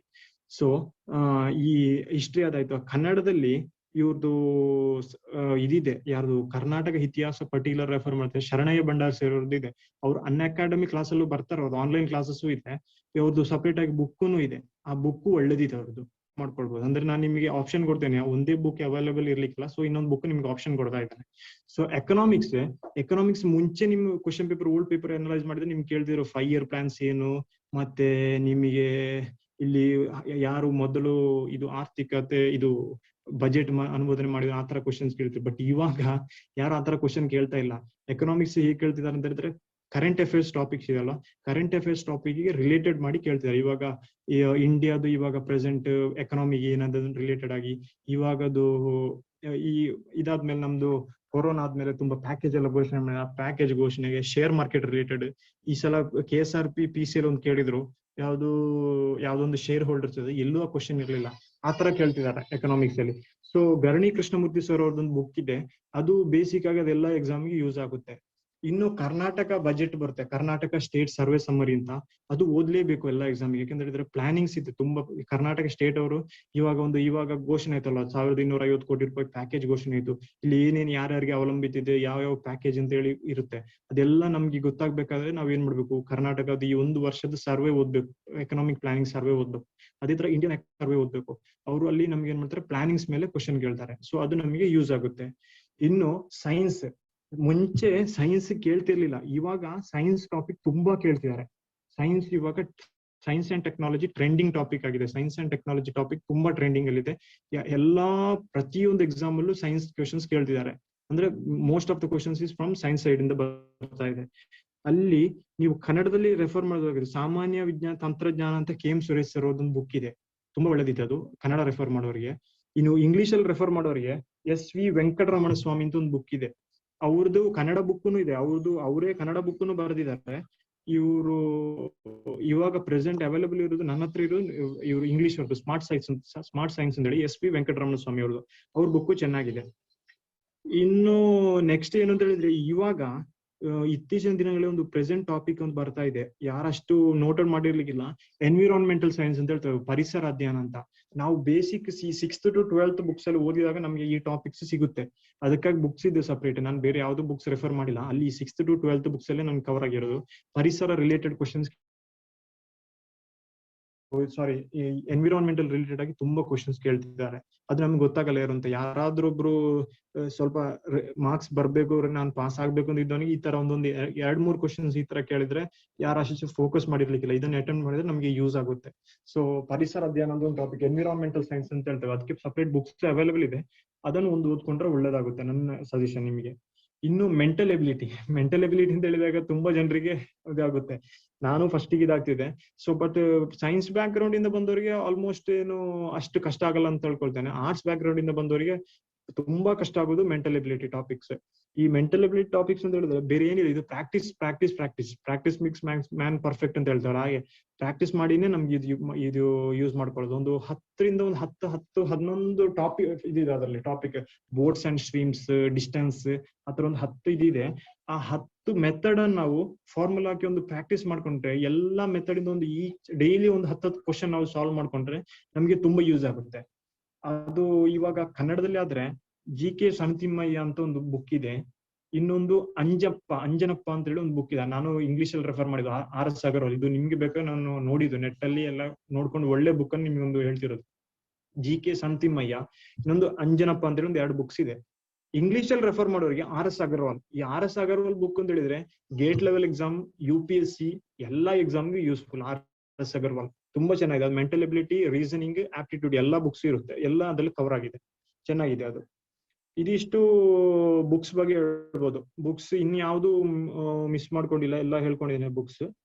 ಬುಕ್ಸ್ ಇದು ನಾನ್ ರೆಫರ್ ಮಾಡಿರೋ ಬುಕ್ಸ್. ನಿಮ್ಗೆ ಬೇಕಾಗಿದ್ರೆ ನಿಮ್ಗೆ ಚೇಂಜ್ ಮಾಡ್ಕೊಳ್ಬಹುದು, ಯಾವುದೇ ಬುಕ್ಸ್ ಬೇಕಾದ್ರೂ ಓದ್ಬೋದು. ಇದೇ ಬುಕ್ ಓದಿ ಅಂತ ನಾನು ಹೇಳ್ತಾ ಇಲ್ಲ, ನಾನು ಓದಿರೋ ಬುಕ್ಸ್ ನಿಮ್ಗೆ ಹೇಳ್ತಿರೋದು. ಇದರಲ್ಲಿ ಒಳ್ಳೇದು ಕೆಟ್ಟದ್ದು ಯಾವ್ದಂತ ಸೆಲೆಕ್ಟ್ ಮಾಡ್ಬೇಕಾಗಿರೋದು ಚಾಯ್ಸ್ ನಿಮ್ ಮೇಲೆ ಇದೆ. ಮಾರ್ಕೆಟಿಗೆ ನೀವು ಹೋದ್ರೆ, ಬ್ಯಾಂಗ್ಳೂರಲ್ಲಿ ನೀವು ಮಾರ್ಕೆಟ್ ಅಲ್ಲಿ ಹೋದ್ರೆ ನಿಮಗೆ ಬುಕ್ಸ್ ಅಂಗಡಿ ಬುಕ್ ಆಗ್ಲಿ, ಫಸ್ಟ್ ಬುಕ್ಸ್ ಸುಮ್ನೆ ಯಾವ್ದಾದ್ರು ಏನೇ ಹಲೋ ಸರ್, ನೋಡಿ ಯಾವ ಬುಕ್ ಇದೆ ಯೂಸ್ಫುಲ್ ಆಗಿದೆ ಅದನ್ನ ಓಕೆ. ಸುಮ್ನೆ ಏನೇನೋ ಓದ್ಕೊಂಡು ಕನ್ಫ್ಯೂಸ್ ಆಗ್ಬೇಡಿ. ಇನ್ನು ನಿಮಗೆ ಇವಾಗ ಪ್ರೆಸೆಂಟ್ ನೋಡಿ, ಸ್ವಲ್ಪ ಪ್ರೀವಿಯಸ್ ಪೇಪರ್ ನಿಮಗೆ ತೆಗೆದು ನೋಡಿದ್ರೆ, ನಾನು ಇತ್ತೀಚೆಗೆ ಮೊನ್ನೆ ಬರೆದಿರೋ ಎಕ್ಸಾಮ್ ಅಲ್ಲಿ ಸ್ವಲ್ಪ ಅನಲೈಸ್ ಮಾಡಿದ್ರೆ ನನ್ಗೆ ಗೊತ್ತಾಯ್ತು. ಇವಾಗ ಮತ್ತೆ ತುಂಬಾ ಜನ ಹೇಳ್ತಿದ್ದಾರೆ, ತುಂಬಾ ಜನ ಯಾರು ಹೊಸ ಕ್ವಶನ್ಸ್ ಅನ್ನು ಫ್ರೇಮ್ ಮಾಡ್ತಾ ಇಲ್ಲ, ಕ್ವಶನ್ಸ್ ಅನ್ನು ವೆಬ್ಸೈಟ್ ಇಂದ ತೆಗಿತಿದ್ದಾರೆ. ಈ GK ಟುಡೇ ಅಂತ ಹೇಳಿ ಒಂದು ವೆಬ್ಸೈಟ್ ಬರುತ್ತೆ, ಇಂಗ್ಲಿಷ್ ಅಲ್ಲಿ ಒಂದು ವೆಬ್ಸೈಟ್ ಇದೆ GK ಟುಡೇ ಅಂತ ಹೇಳಿ. ಈ ಡೈಲಿ ಕರೆಂಟ್ ಅಫೇರ್ಸ್ ರಿಲೇಟೆಡ್ ಅವರು ಅಪ್ಡೇಟ್ ಮಾಡ್ತಾ ಇರ್ತಾರೆ. ಇನ್ನು ನಿಮ್ಗೆ ಎಲ್ಲಾ ಟಾಪಿಕ್ ಮೇಲೆ ಅವ್ರು ಕ್ವಶನ್ ಕೇಳ್ತಿದ್ದಾರೆ. ಅದೇ ತರ ಇಂಡಿಯಾ ಬಿಕ್ಸ್ ಅಂತ, INDIA ಇಂಡಿಯಾ ಬಿಕ್ಸ್, ಇನ್ನೊಂದು ಎಕ್ಸಾಮ್ ವೇದ, ಈ 3 ವೆಬ್ಸೈಟ್ ನಾನು ರೆಫರ್ ಮಾಡ್ತೇನೆ. ಈ 3 ವೆಬ್ಸೈಟ್ ಇಂದ ಇತ್ತೀಚೆಗೆ ನಾನು 2018 ವೈರ್ಲೆಸ್ ಕ್ವಶನ್ ಪೇಪರ್ ರೆಫರ್ ಮಾಡಿದಾಗ ನಮ್ಗೆ ಒಂದು ಅಲ್ಲಿ 60 ಜನರಲ್, 40 ಟೆಕ್ನಿಕಲ್ ಕ್ವಶನ್ಸ್ ಬರುತ್ತೆ. ಈ 40 ಟೆಕ್ನಿಕಲ್ ಕ್ವಶನ್ಸ್ ಅಲ್ಲಿ ಒಂದು ಆಲ್ಮೋಸ್ಟ್ 90% ಕ್ವಶನ್ಸ್ ಎಕ್ಸಾಮ್ ವೇದದಿಂದನೇ ಬಂದಿತ್ತು. ತುಂಬಾ ಇದಾಯ್ತು. ಆತರ ಅದೇ ರೆಫರ್ ಮಾಡ್ಕೊಂಡು ಆತರ ತುಂಬಾ ನೀವು ನೋಡಿ ಬೇಕಾದ್ರೆ ಒಂದು previous year question paper analyse ಮಾಡ್ಕೊಂಡು ಈ ವೆಬ್ಸೈಟ್ ಅಲ್ಲಿ ಯಾವ್ದಾದ್ರು ಒಂದು ವೆಬ್ಸೈಟ್ ನೀವು ರೆಫರ್ ಮಾಡ್ಕೊಂಡು ನೋಡಿ. ಆ ರೆಫರ್ ಮಾಡಿದ್ರೆ ನಿಮ್ಗೆ ತುಂಬಾ ಕ್ವಶನ್ಸ್ ಇವಾಗ ವೆಬ್ಸೈಟ್ ಇಂದ ಬರ್ತಾ ಇದೆ. ಸೊ ನೀವು ಎಷ್ಟು ಗಂಟೆ ಓದಿದ್ರೆ? ನಾನು 12 to 14 hours ಓದಿದ್ದು ಇದೆ ಈ ಸಲ. ನಾನು ಆಯ್ತು 3 ವರ್ಷ ಪ್ರಿಪೇರ್ ಆಗ್ತಾ ಇದ್ದೆ. ಈ ವರ್ಷ ಸ್ವಲ್ಪ ಸೀರಿಯಸ್ ಆಗಿ ಪ್ರಿಪೇರ್ ಆಗಿದೆ. 12 to 14 hours ಓದ್ತಾ ಇದ್ದೆ. ಸೊ ಮಿನಿಮಮ್ ಒಂದು 10 hours ಆದ್ರೂ ಓದ್ಬೇಕು, 8 to 10 hours. ಸೊ ಇದೆ ಈ ಒಂದು 3 ವೆಬ್ಸೈಟ್ ಅಲ್ಲಿ ನೀವು ನೋಡ್ಕೊಳ್ಳಿ. GK ಟುಡೇ, ಇಂಡಿಯಾ ಬಿಕ್ಸ್, ಎಕ್ಸಾಮ್ ವೇದ, ಈ 3 ವೆಬ್ಸೈಟ್ ಅನ್ನು ನೀವು ನೋಡ್ಕೊಂಡ್ರೆ ಒಳ್ಳೇದು. ಈ 3 ವೆಬ್ಸೈಟ್ ಅಲ್ಲಿ ಈ ಎಕ್ಸಾಮ್ ವೇದಾನು ಇನ್ಸ್ಟಾಗ್ರಾಮ್ ಅಲ್ಲಿ ಅವರು KPSC ಕನ್ನಡ ಅಂತ ಹೇಳಿ ಕಾಣಿಸುತ್ತೆ. ಯಾವ್ದೋ ಒಂದು ವೆಬ್ಸೈಟ್ ಅಲ್ಲಿ ಇದರದ್ದು ಕನ್ನಡ ನಿಮ್ಗೆ ತರ್ಜುಮೆ ಮಾಡಿ ಹಾಕ್ತಿದ್ದಾರೆ ಅವರು. ಕನ್ನಡ ಓದೋರಿಗೆ ಏನಾದ್ರು ಪರ್ಟಿಕ್ಯುಲರ್ ಆಗ್ಬೇಕಾದ್ರೆ ಅದನ್ನು ಯೂಸ್ ಮಾಡ್ಕೊಳ್ಬಹುದು. ಓಕೆ, ಯಾವ್ದು ಎಕ್ಸಾಮ್ ಇನ್ಸ್ಟಾಗ್ರಾಮ್ ಅಲ್ಲಿ KPSC ಕನ್ನಡ ಕಾಣಿಸುತ್ತೆ. ಅದರಲ್ಲಿ ಅವ್ರು ಏನ್ ಮಾಡ್ತಾರೆ, ಈ ಎಕ್ಸಾಮ್ ವೇದಲ್ಲಿ ಬರೋ ಕ್ವಶನ್ಸ್ ಅನ್ನೆಲ್ಲ ಕನ್ನಡಕ್ಕೆ ಟ್ರಾನ್ಸ್ಲೇಟ್ ಮಾಡಿ ಅಲ್ಲಿ ಕೊಡ್ತಿದ್ದಾರೆ. ಅದು ಯೂಸ್ ಆಗುತ್ತೆ. ಇನ್ನು ಕೆಲವೊಂದು ಯೂಟ್ಯೂಬ್ ಚಾನಲ್ಸ್ ಇದೆ, ಈ ಹಿಸ್ಟ್ರಿ ಓದೋರಿಗೆ, ಕನ್ನಡ ಹಿಸ್ಟ್ರಿ ಓದೋರಿಗೆ ಬುಕ್ಸ್ ಏನಾದ್ರು ಬುಕ್ಸ್ಗಿಂತ ಜಾಸ್ತಿ ಏನಾದ್ರು ಬೇಕು ಅಂತ ಇದ್ದಿದ್ರೆ ಯಾವ ಮೆಥಡ್ ಇದು ಬುಕ್ಸ್ ಬೇಕಾದ್ರೆ ಸಿದ್ದಣ್ಣ ದಳವಾಯಿ ಎಜುಕೇಟರ್ ಅಂತ ಒಂದು ಯೂಟ್ಯೂಬ್ ಚಾನಲ್ ಇದೆ. ಸಿದ್ದಣ್ಣ ದಳವಾಯಿ ಎಜುಕೇಟರ್ ಅಂತ. ಅವರು ಹೋದ್ಸಲ ಕೊರೋನಾ ಟೈಮಲ್ಲಿ ಅವ್ರು ಏನ್ ಮಾಡಿದ್ದಾರೆ, ಯೂಟ್ಯೂಬ್ ಅಲ್ಲಿ ನಮ್ಗೆ ಇದು ಕೊಡಕ್ಕೆ ಸ್ಟಾರ್ಟ್ ಮಾಡಿದ್ದಾರೆ ಕ್ಲಾಸಸ್. ನಾನು ಪರ್ಸನಲ್ ಆಗಿ ಅದೇ ರೆಫರ್ ಮಾಡಿದ್ದು ಯಾವ್ದಾದ್ರು ಹಿಸ್ಟ್ರಿಗೆ ಸ್ಟಾರ್ಟಿಂಗ್ ಅಲ್ಲಿ. ಅವ್ರು ಏನ್ ಮಾಡ್ತಾರೆ ಅಂತ ಹೇಳಿದ್ರೆ, ಪ್ರೀವಿಯಸ್ PCG DC ಎಲ್ಲ ಕ್ವಶನ್ ಪೇಪರ್ಸ್ ತೆಗಿತಾರೆ. ಒಂದು 10 ಕ್ವಶನ್ಸ್ ಡೈಲಿ ಸಾಲ್ವ್ ಮಾಡ್ತಾರೆ ಒಂದೂವರೆ ಗಂಟೆಯಲ್ಲಿ. ಒಂದೊಂದು ಕ್ವಶನ್ಸ್ ಅನ್ನು ಸಾಲ್ವ್ ಮಾಡುವಾಗ ನಮಗೆ ಅಲ್ಲಿ 80 to 90% ಟಾಪಿಕ್ ಕವರ್ ಆಗಿರುತ್ತೆ. ಒಂದು ಕ್ವಶನ್ ಅವ್ರು ಸಾಲ್ವ್ ಮಾಡಿದ್ರಿಂದ ನಮ್ಗೆ ಒಂದು 10 ಕ್ವಶನ್ಸ್ ಅಲ್ಲಿ ನಮ್ಗೆ ಸಾಲ್ವ್ ಮಾಡ್ಕೊಳ್ಬಹುದು ಅವ್ರು ಒಂದು ಕ್ವಶನ್ ಅಲ್ಲಿ. ಅಂದ್ರೆ ಅಷ್ಟು ಆನ್ಸರ್ಸ್ ಅದ್ರಲ್ಲಿ ಇರುತ್ತೆ, ಅಷ್ಟು ಡೀಪ್ ಆಗಿ ಚೆನ್ನಾಗಿ ಮಾಡ್ತಾರೆ. ಸಿದ್ದಣ್ಣ ದಳವಾಯಿ ಅಂತ ಅವ್ರದ್ದೊಂದು ಯೂಟ್ಯೂಬ್ ಚಾನಲ್ ಇದೆ. ಇನ್ನೊಂದು ಸಾಧನಾ ಅಕಾಡೆಮಿ ಅವ್ರದ್ದು ಎಲ್ಲಾ ಟಾಪಿಕ್ ಬರುತ್ತೆ. ಸಾಧನಾ ಅವ್ರದ್ದು ಚಾನಲ್ ಅಲ್ಲಿ ಎಲ್ಲಾ ಟಾಪಿಕ್ ಕವರ್ ಆಗಿದೆ. ಇದೆರಡು ಯೂಟ್ಯೂಬ್ ಚಾನಲ್ ನಾನು ಪರ್ಸನಲ್ ಆಗಿ ರೆಫರ್ ಮಾಡ್ತಾ ಇದ್ದೆ. ಇದು ನಾನ್ ರೆಫರ್ ಮಾಡ್ತಿರೋದು ಹೇಳ್ದು ಯಾವುದೇ ಮತ್ತೊಮ್ಮೆ ಹೇಳ್ತೀನಿ ನಿಮ್ಮ ಹತ್ರ, ಯಾವುದೇ ಒಂದು ಯೂಟ್ಯೂಬ್ ಚಾನಲ್ ಆಗಲಿ ಯಾವುದೇ ಬುಕ್ಸ್ ಅನ್ನು ನಾನು ಇಲ್ಲಿ ನಿಮಗೆ ಅಡ್ವರ್ಟೈಸ್ಮೆಂಟ್ ಕೊಡ್ತಾ ಇಲ್ಲ. ನನ್ನ ಪರ್ಸನಲ್ ನಾನು ಓದಿರೋ ಬುಕ್ಸ್ ನಿಮ್ಮ ಹತ್ರ ಹೇಳ್ತೇನೆ. ನೀವು ಯಾವ್ದು ನಿಮ್ಗೆ ಇದರಲ್ಲಿ ಬೇಕಾದನ್ನು ತಗೊಳ್ಬಹುದು, ಬೇಡದನ್ನು ಬಿಟ್ಟಾಕ್ಬೋದು. ಸೊ ನಿಮ್ ಚಾಯ್ಸ್ ಅದು. ಸೊ ಇದಿಷ್ಟ ಆಯ್ತಲ್ವಾ, ಯಾವ್ದು ಯೂಟ್ಯೂಬ್ ಚಾನಲ್ಸ್ ಆಯ್ತು, ಬುಕ್ಸ್ ಕವರ್ ಮಾಡಿದ ಹೇಳಿದೆ, ಇದೆಲ್ಲ ಆಯ್ತು. ಸರ್ ನಮಸ್ತೆ. ಸಿದ್ದಣ್ಣ ದಳವಾಯಿ ಅವರು ಯೂಟ್ಯೂಬ್ ಚಾನಲ್ ಹಿಸ್ಟ್ರಿ, ಇನ್ನೊಂದ್ ಯಾವ ಸರ್ ಯೂಟ್ಯೂಬ್ ಚಾನಲ್? ಸಾಧನಾ ಅಕಾಡೆಮಿ ಅವ್ರದ್ದು ಆಲ್ ಸಬ್ಜೆಕ್ಟ್ ಅದರಲ್ಲಿ ಕವರ್ ಇದೆ. ಎಲ್ಲ ಅವ್ರದ್ದು ಪ್ಲೇ ಲಿಸ್ಟ್ ನೀವು ತೆಗೆದು ನೋಡಿದ್ರೆ ಪ್ಲೇ ಲಿಸ್ಟ್ ಅಲ್ಲಿ ಎಲ್ಲಾ ಸಬ್ಜೆಕ್ಟ್ ಬರುತ್ತೆ. ಹಿಸ್ಟ್ರಿ ಇದೆ, ಅವ್ರದ್ದು ಸೈನ್ಸ್ ಅಂಡ್ ಟೆಕ್ನಾಲಜಿ ಇದೆ. ಇದೆಲ್ಲ ನಿಮ್ಗೆ ಈಗ ವರ್ಕ್ ಮಾಡ್ಲಿಕ್ಕೆ ಹೋಗೋರಿಗೆ ಯಾರಿಗಾದ್ರೂ ಸುಮ್ಮನೆ ಅದೊಂದು ಯೂಸ್ ಹಾಕೊಂಡು ಇಯರ್ಫೋನ್ ಹಾಕೊಂಡು ಇಟ್ಟರೆ ನಾ ಸಾಕು, ನಿಮ್ಗೆ ಯೂಸ್ ಆಗುತ್ತೆ ಅಂತ. ಫ್ರೀ ಟೈಮ್ ಅಲ್ಲಿ ನಿಮ್ಗೆ ಇದ್ರೆ ಮೊಬೈಲ್ ಯೂಸ್ ಮಾಡ್ತಿರಲ್ವಾ, ಯಾರಾದ್ರೂ ಓದು ಬೋರ್ ಆದ್ರೆ ನೀವೇನಂದ್ರೆ ಮೊಬೈಲ್ ಯೂಸ್ ಮಾಡ್ತೀರಾ. ಮೊಬೈಲ್ ಅಲ್ಲಿ ಯೂಟ್ಯೂಬ್ ಚಾನಲ್ ಅಲ್ಲಿ ಜಸ್ಟ್ ಇದನ್ನ ನೋಡಿದ್ರೆ ಸಾಕು, ನಿಮ್ಗೆ ನೀವು ಓದಿರೋದು ಸ್ವಲ್ಪ ರಿವೈಸ್ ಆಗುತ್ತೆ ನಿಮ್ಗೆ ಅಂತ. ಈ ಸಾಧನಾ ಅಕಾಡೆಮಿ ಚೆನ್ನಾಗಿದೆ, ಸಿದ್ದಣ್ಣ ದಳವಾಯಿ ಇದೆ. ಅದೇ ತರ ಕ್ಲಾಸಿಕ್ ಅಕಾಡೆಮಿ ಅವ್ರದ್ದು ಯೂಟ್ಯೂಬ್ ಚಾನಲ್ ಇದೆ. ಯೂಟ್ಯೂಬ್ ಚಾನಲ್ ಇವಾಗ ಪ್ರೆಸೆಂಟ್ ಕೊರೋನಾ ಆದ್ಮೇಲೆ ನಿಮಗೆ ಬೇಕಾದಷ್ಟು ಯೂಟ್ಯೂಬ್ ಚಾನಲ್ ಇದೆ. ಎಷ್ಟು ಯೂಟ್ಯೂಬ್ ಚಾನಲ್ ಇದೆ ಅಂತ ಹೇಳಿದ್ರೆ ನಿಮಗೆ ಗೊತ್ತಾಗಲ್ಲ ನೋಡಿ. ಒಬ್ಬೊಬ್ರು ಒಂದೊಂದು ಮೆಥಡ್ ಅಲ್ಲಿ ಸ್ಟಾರ್ಟ್ ಮಾಡ್ತಾ ಇದ್ದಾರೆ. ಸೊ ನಾನು ಹೇಳ್ತಾ ಹೋದ್ರೆ ಎಲ್ಲಾ ಯೂಟ್ಯೂಬ್ ಚಾನಲ್ ಹೇಳ್ಬೇಕು. ನಾನು ಓದಿರೋದಲ್ಲಿ ಬೆಸ್ಟ್ ಅಂತ ಇರೋದನ್ನ ಎರಡನ್ನ ನಾನು ಹೇಳಿದ್ರು ನಿಮ್ಮ ಹತ್ರ. ಸೊ ಇನ್ನೊಂದು ಏನು ಅಂತ ಹೇಳಿದ್ರೆ, ನಿಮಗೆ ಈ ಚಿಗುರು ಅವ್ರದ್ದು ಒಂದು ಟೆಲಿಗ್ರಾಮ್ ಅಂತ ಒಂದು ಆಪ್ ಬರುತ್ತೆ ನಿಮಗೆ ಮೊಬೈಲ್ ಅಲ್ಲಿ. ಆ ಟೆಲಿಗ್ರಾಮ್ ಆಪ್ ಅಲ್ಲಿ ನಿಮಗೆ ತುಂಬಾ ಗ್ರೂಪ್ಸ್ ಇದೆ. ನನಗೆ ಅದು ಯೂಸ್ ಆಗಿದೆ ಟೆಲಿಗ್ರಾಮ್ ಆಪ್ ಅಲ್ಲಿ. ಆಫೀಸರ್ಸ್ KS ಅಕಾಡೆಮಿ, ಮತ್ತೆ ಚಿಗುರು ಅವ್ರದ್ದು ಬುಕ್, ಚಿಗುರು ಅವರದ್ದು ಈ ಇದೆಯಲ್ಲ ಟೆಲಿಗ್ರಾಮ್ ಚಾನಲ್, ಅಲ್ಲಿ ಅವ್ರು ಏನ್ ಮಾಡ್ತಾರೆ ಅಂತ ಹೇಳಿದ್ರೆ ನಮಗೆ ಮಾಕ್ ಟೆಸ್ಟ್ ಕೊಡ್ತಾರೆ. ಈ ಸಾಧನಾ ಅಕಾಡೆಮಿ ಅವ್ರದ್ದು ಯೂಟ್ಯೂಬ್ ಚಾನಲ್ ಅವ್ರು ಏನ್ ಮಾಡ್ತಾರೆ, ನಮಗೆ ಮಾಕ್ ಟೆಸ್ಟ್ ಕೊಡ್ತಾ ಇರ್ತಾರೆ. ಈ ಮಾಕ್ ಟೆಸ್ಟ್ ಅನ್ನು ನಾವು ಅಟೆಂಡ್ ಮಾಡಿದ್ರೆ ನಮ್ಗೆ ಏನ್ ಮಾಡ್ತಾರೆ, ನಮಗೆ ಇವ್ಯಾಲ್ಯೂಯೇಟ್ ಮಾಡ್ಕೊಳ್ಬಹುದು. ನಾವು ಹೇಗೆ ಪ್ರಿಪೇರ್ ಆಗಿದ್ದೇವೆ. ಇವಾಗ ಒಂದ್ ತಿಂಗಳು ನೀವು ಪ್ರಿಪೇರ್ ಆಗಿ ನೀವು ಒಂದು ಎಕ್ಸಾಮ್ ಬರೆದ್ರೆ, ನಿಮ್ಗೆ ಮಾಕ್ ಟೆಸ್ಟ್ ಅಟೆಂಡ್ ಮಾಡಿದ್ರೆ ನೀವು ಹೇಗೆ ಓದಿದ್ರಾ, ನೀವು ಏನಾದ್ರು ಚೇಂಜಸ್ ಮಾಡ್ಕೊಳ್ಬೇಕಾ, ನಿಮ್ಗೆ ಇನ್ನು ಯಾವ್ದಾದ್ರು ಟಾಪಿಕ್ ಬೆಲೆ ಜಾಸ್ತಿ ಓದ್ಕೊಳ್ಬೇಕಂತ ನಿಮ್ಗೆ ನಿಮ್ಮನ್ನೇ ಇವ್ಯಾಲ್ಯೂಯೇಟ್ ಮಾಡ್ಕೊಳ್ಬಹುದು. ಇನ್ನೊಂದು ಇದೆ ಸಜೆಷನ್, ಪರ್ಸನಲ್ ಸಜೆಷನ್, ಯಾರು ಫಸ್ಟಿಗೆ ಮಾಕ್ ಟೆಸ್ಟ್ ಅನ್ನು ಅಟೆಂಡ್ ಮಾಡ್ಲಿಕ್ಕೆ ಹೋಗ್ಬೇಡಿ. ಯಾಕೆ ಅಂತ ಹೇಳಿದ್ರೆ, ಏನು ಓದದೆ ನೀವು ಮಾಕ್ ಟೆಸ್ಟ್ ಅಟೆಂಡ್ ಮಾಡಿದ್ರೆ ನಿಮ್ಗೆ ಏನಾಗುತ್ತೆ ಅಂತ ಹೇಳಿದ್ರೆ ಕೆಲವೊಮ್ಮೆ ನಿಮ್ಗೆ ಕಮ್ಮಿ ಮಾರ್ಕ್ಸ್ ಬರ್ಬೋದು. ಸೊ ನೀವೇನೋ ಆಗ್ತೀರಾ, ಡಿಮೋಟಿವೇಟ್ ಆಗ್ತೀರಾ. ಸೊ ನಿಮ್ಗೆ ಮುಂದೆ ಓದ್ಲಿಕ್ಕೆ ಇರೋ ನಿಮ್ಗೆ ಆಸೆನೆ ಹೋಗ್ಬಿಡುತ್ತೆ. ಯಾಕಂದ್ರೆ ನನ್ನ ಕೈಯಿಂದ ಆಗಲ್ಲ ಅಂತ ಆಗುತ್ತೆ. ಸೊ ಸಿಲೆಬಸ್ ಎಲ್ಲ ಕವರ್ ಮಾಡ್ಕೊಳ್ಳಿ, ಚೆನ್ನಾಗಿ ಪ್ರಿಪೇರ್ ಆಗ್ಬಿಟ್ಟು ನೀವೇನ್ ಮಾಡಿ, ಕೊನೆ ಟೈಮ್ ಇರುತ್ತಲ್ವಾ, ಆ ಟೈಮಲ್ಲಿ ಏನ್ ಮಾಡಿ, ಮಾಕ್ ಟೆಸ್ಟ್ ಅನ್ನು ಅಟೆಂಡ್ ಮಾಡಿ. ಸೊ ನಿಮ್ಗೆ ಏನಾಗುತ್ತೆ ಅಂದ್ರೆ ಒಂದು ರಿವಿಷನ್ ಆಗುತ್ತೆ. ಅದು ಅಂತ ನಾನು ಹೇಳಲಿಕ್ಕೆ ನೀವು ಮಾಡ್ತೀನಿ ನಿಮ್ಗೆ. ಈ ಮಾಕ್ ಟೆಸ್ಟ್ ಆಗಲ್ವಾ, ನೆಕ್ಸ್ಟ್ ಓಕೆ ಹೇಳಿ. ಸರ್ ಸೈನ್ಸ್ ಸಬ್ಜೆಕ್ಟ್ಗೆ ಪರ್ಟಿಕ್ಯುಲರ್ ಆಗಿ 4G ಸೈನ್ಸ್ ಚೆನ್ನಾಗಿದೆ ಅಂತ ಹೇಳ್ತಿದ್ದಾರೆ ಸರ್, ನಿಮ್ಮ ಒಪಿನಿಯನ್ ಏನು ಸರ್ ಇದ್ರ ಬಗ್ಗೆ? ರವಿ ಸರ್ ಅವ್ರದ್ದು 4G ಸೈನ್ಸ್ ಚೆನ್ನಾಗಿದೆ. ಅವ್ರದ್ದೊಂದು ಅವರು ಬುಕ್ಸ್ ಏನು ಅಂತ ಹೇಳಿದ್ರೆ, ಇವಾಗ ಕೆಲವೊಂದು ಕ್ವಶನ್ ಪೇಪರ್ ನೀವು ತೆಗೆದು ನೋಡಿ, ತುಂಬಾ ಕ್ವಶನ್ ಅವ್ರ ಇದರಿಂದ ಇದಾಗಿದೆ, ರಿಪೀಟ್ ಆಗಿದೆ. ರವಿ ಸರ್ ಪ್ರೀವಿಯಸ್ KSRP ಇಂದ ಬಹಳ ಕ್ವಶನ್ ರೈಸ್ ಆಗಿದ್ದಾವೆ ಸರ್. ನಿಜ ಅದು ರಿಫರ್ ಆಗಿದೆ. ಆತರ ನೀವು ಇವಾಗ ನೋಡಿದ್ರು, ಇವಾಗ 4G ಸರ್ ಅವ್ರದ್ದು ಒಳ್ಳೇದಿದೆ. ಇವಾಗ ಶಾರ್ಟ್ ಟೈಮ್ ಅಲ್ಲಿ ಪ್ರಿಪೇರ್ ಆಗೋರ್ಗು ಚಿಗುರು ಬುಕ್ ಒಳ್ಳೇದಿದೆ. ಚಿಗುರು ಬುಕ್ ಅಲ್ಲೂ ಏನಾಗಿದೆ, ತುಂಬಾ ಕ್ವಶನ್ಸ್ ರಿಪೀಟ್ ಆಗ್ತಿದೆ. ಏನಂತ ಹೇಳಿದ್ರೆ, ಇವರು ಈ ಮೇನ್ ಆಗಿ ನೀವು ಈ 4G ಸೈನ್ಸ್ ಚಿಗುರು ಬುಕ್ ಅನ್ನೆಲ್ಲ ರೆಫರ್ ಮಾಡೋಕ್ಕಿಂತ ನೀವು ಒಳ್ಳೇದೇ, ತುಂಬಾ ಒಳ್ಳೇದು, 100% ಒಳ್ಳೇದು ಬುಕ್. ನಾನು ರೆಫರ್ ಮಾಡಿರೋದು ಚಿಗುರು ಬುಕ್. ನೀವು previous year question paper analyse ಮಾಡಿದ್ರೆ ಸಫಿಶಿಯಂಟ್. ನಾನು ಹೇಳ್ತಿರೋದು ಪ್ರೀವಿಯಸ್ ಇಯರ್ ಕ್ವಶನ್ ಪೇಪರ್ ನೀವು ಇದ್ ಮಾಡಿದ್ರೆ ಅದೇ ನಿಮ್ಗೆ ಸಫಿಶಿಯಂಟ್. ಅದರಿಂದಾನೇ ಕೇಳ್ತಿರೋದು. ಇದು ಯಾರೊಬ್ರು ಕೇಳ್ತಿದಾರೆ ಟೈಮ್ ಟೇಬಲ್. ನಮ್ ಟೈಮ್ ಟೇಬಲ್ ಹೇಗಿತ್ತು ಅಂತ ಹೇಳಿದ್ರೆ, ನಮ್ದು ಕೆಲವೊಬ್ರು ಇಲ್ಲಿ ಬಿ ಬ್ಯಾಕ್ ಗ್ರೌಂಡ್ ಇದ್ದವರಿಗೆ ಲೇಟ್ ನೈಟ್ ಸ್ಟಡಿನೇ ಗೊತ್ತಿರುತ್ತೆ. ಬೆಳಗ್ಗೆ ಏನಿದ್ರು 9 ಗಂಟೆ ಕ್ಲಾಸ್ ಇದ್ರೆ 8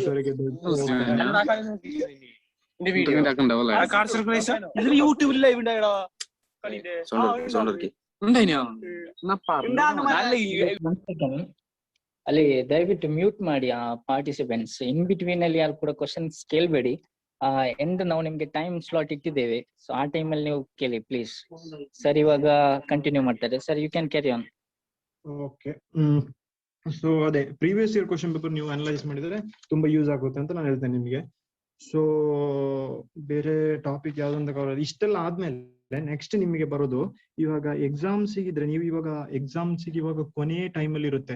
ಎಕ್ಸಾಮ್ ಗಿಂತ ಒಂದ್ ತಿಂಗಳು ಮುಂಚೆ, ಒಂದ್ ತಿಂಗಳು ಮಿನಿಮಮ್, ಒಂದ್ ತಿಂಗಳು ಮುಂಚೆ ನಿಮ್ಗೆ ಏನ್ ಮಾಡ್ತಾರೆ, ಒಂದು ಡ್ರಾಫ್ಟ್ ಟೈಮ್ ಟೇಬಲ್ ಬಿಡ್ತಾರೆ ಅವರು. ಈ ದಿನದಲ್ಲಿ ನಾವು ಏನ್ ಮಾಡ್ತೇವೆ, ಎಕ್ಸಾಮ್ಗೆ ರಿಟರ್ನ್ ಎಕ್ಸಾಮ್ ಮಾಡ್ಲಿಕ್ಕೆ ರೆಡಿ ಆಗ್ತಿದ್ದೇವೆ. ಸೊ ನೋಟಿಫಿಕೇಶನ್ ಬಿಡ್ತಾರೆ, ಫ್ಯಾಕ್ಸ್.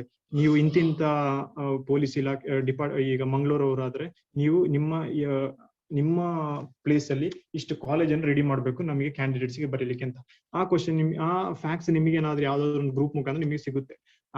ಅದು ಸಿಕ್ಕಾದ್ಮೇಲೆ ನಿಮ್ ಟೈಮ್ ಏನಂತ ಹೇಳಿದ್ರೆ, ನಂತರ ಇರೋ ನಿಮ್ಮ ಟೈಮ್ ಯಾವ್ದಕ್ಕೆ ಇರೋದು ಅಂತ ಹೇಳಿದ್ರೆ, ಓದ್ಲಿಕ್ಕಲ್ಲ, ರಿವಿಷನ್ ಗೆ ಮಾತ್ರ ಇರೋ ಟೈಮ್ ಅದು.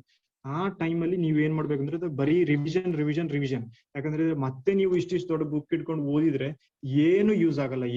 ನಾನು ಹೇಳ್ತೇನೆ, ಸುಮ್ನೆ ಎಷ್ಟು ನೀವು ಓದ್ತಾ ಇದ್ರು ಏನು ಯೂಸ್ ಆಗಲ್ಲ. ರಿವಿಷನ್ ಮಾಡ್ಲೇಬೇಕು. ರಿವಿಷನ್ ಮಾಡಿದ್ರೆ ನೀವು ಅಲ್ಲಿ ಹೋದ್ರೆ ಎಕ್ಸಾಮ್ ಅಲ್ಲಿ ನಿಮ್ಗೆ ಗೊತ್ತಿರೋ ಕ್ವಶನ್ಸ್ ನೀವು ತಪ್ಪು ಮಾಡಿ ಬರ್ತೀರಾ. ನನ್ನ ಪರ್ಸನಲ್ ಎಕ್ಸ್ಪೀರಿಯನ್ಸ್ ಇದು. ಗೊತ್ತಿರೋ ಕ್ವಶನ್ಸ್ ಹೊರಗಡೆ ಬಂದು ನೋಡಿದ್ರೆ, ಯಾಕಂತ ಹೇಳಿದ್ರೆ ನಿಮ್ಗೆ ಮಲ್ಟಿಪಲ್ ಚಾಯ್ಸ್ 4 ಆಪ್ಷನ್ಸ್ ಇರುತ್ತಲ್ವಾ. ಈ 4 ಆಪ್ಷನ್ಸ್ ಅಲ್ಲಿ ಏನು, ಒಂದು ಇಲ್ಲಿ ಮಂಗಳೂರು, ಇನ್ನೊಂದು ಬೆಂಗಳೂರು, ಆತರ ದೂರ ಇರಲ್ಲ, ಹತ್ರ ಇರುತ್ತೆ. ನಮ್ಗೆ ಗೊತ್ತಾಗದೇ ಇಲ್ಲ. ಒಂದರಿಂದ ನಮ್ಗೆ ಅಷ್ಟು ಬೇಗ ಇದ್ ಮಾಡಕ್ಕಾಗಲ್ಲ. ಸೊ ನಾವ್ ಏನ್ ಮಾಡ್ಬೇಕಂದ್ರೆ, ಒಂದು ಟಾಪಿಕ್ ಅನ್ನ ಅಷ್ಟು ಪರ್ಫೆಕ್ಟ್ ಆಗಿ ಓದಿರ್ಬೇಕು. ಅದ್ ಕೇಳಿದ್ವಿ ನಾನು, ಒಂದ್ ಸಬ್ಜೆಕ್ಟ್ ಮೇಲೆ ಇವಾಗ ನಿಮ್ಗೆ ತುಂಬಾ ಬುಕ್ಸ್ ಇರ್ಬೋದು. ಆದ್ರೆ ನೀವು ಏನ್ ಮಾಡ್ಬೇಕು ಹೇಳಿದ್ರೆ, ಒಂದೇ ಬುಕ್ ಅನ್ನ 10 ಸಲ ಓದಿ. ಇವಾಗ ಹಿಸ್ಟ್ರಿಗೆ ಯಾವ್ದಾದ್ರು ಒಂದು ಬುಕ್, ಇವಾಗ ಇವರು ಯಾವ್ದಾದ್ರು ಒಂದು ಬುಕ್ ಆದ್ರೆ ಅದೇ ಒಂದು ಬುಕ್ ಅನ್ನೇ ನೀವು ಚೆನ್ನಾಗಿ ಓದಿ. ಎಲ್ಲ ಕವರ್ ಆಗಿದ್ರೆ ಒಂದ್ ಬುಕ್ ಅನ್ನು ಸೆಲೆಕ್ಟ್ ಮಾಡಿ ಅದನ್ನೇ ಓದಿ. 10 ಬುಕ್ ಅನ್ನು 10 ಸಲ ಓದಿದ್ರು ಈ ಒಂದ್ ಬುಕ್ ಅನ್ನು 10 ಸಲ ಓದಿದ್ರು ಒಳ್ಳೇದೇ, ನಿಮಗೆ ಸೇಮ್ ಆಗಿರುತ್ತೆ. ಯಾಕಂದ್ರೆ ನಿಮಗೆ ರಿವಿಷನ್ ಆಗುತ್ತೆ, ಸೊ ಯೂಸ್ಫುಲ್ ಆಗುತ್ತೆ. ಮತ್ತೆ ನೀವು ಇಂಪಾರ್ಟೆಂಟ್ ನೋಟ್ಸ್ ಮಾಡಿರ್ತೀರಲ್ವಾ, ಆ ನೋಟ್ಸ್ ಅನ್ನು ನೀವೇನ್ ಮಾಡ್ಬೇಕು, ಈ ಕೊನೆ ಟೈಮಲ್ಲಿ ಯೂಸ್ ಮಾಡ್ಕೊಳ್ಬೇಕು. ಈ ಒಂದ್ ತಿಂಗಳು ಟೈಮ್ ಬರೀ ರಿವಿಷನ್ಗೆ ಮಿಸ್ ಇಡಬೇಕು. ಸೊ ಎಕ್ಸಾಮ್ ಇದು ನಿಮ್ಮ ರಿಟರ್ನ್ ಎಕ್ಸಾಮ್ ಅಲ್ಲಿ ಬೆಳಿಗ್ಗೆ ಒಂದು ಸ್ಲಾಟ್, ಮಧ್ಯಾಹ್ನ ಒಂದು ಸ್ಲಾಟ್ ಅಂತ ಇರುತ್ತೆ. ಬೆಳಿಗ್ಗೆ ಅಲ್ಲಿ 90 ಮಿನಿಟ್ಸ್ ಫಸ್ಟ್ ಪೇಪರ್ಗೆ ಇಟ್ಟಿರ್ತಾರೆ.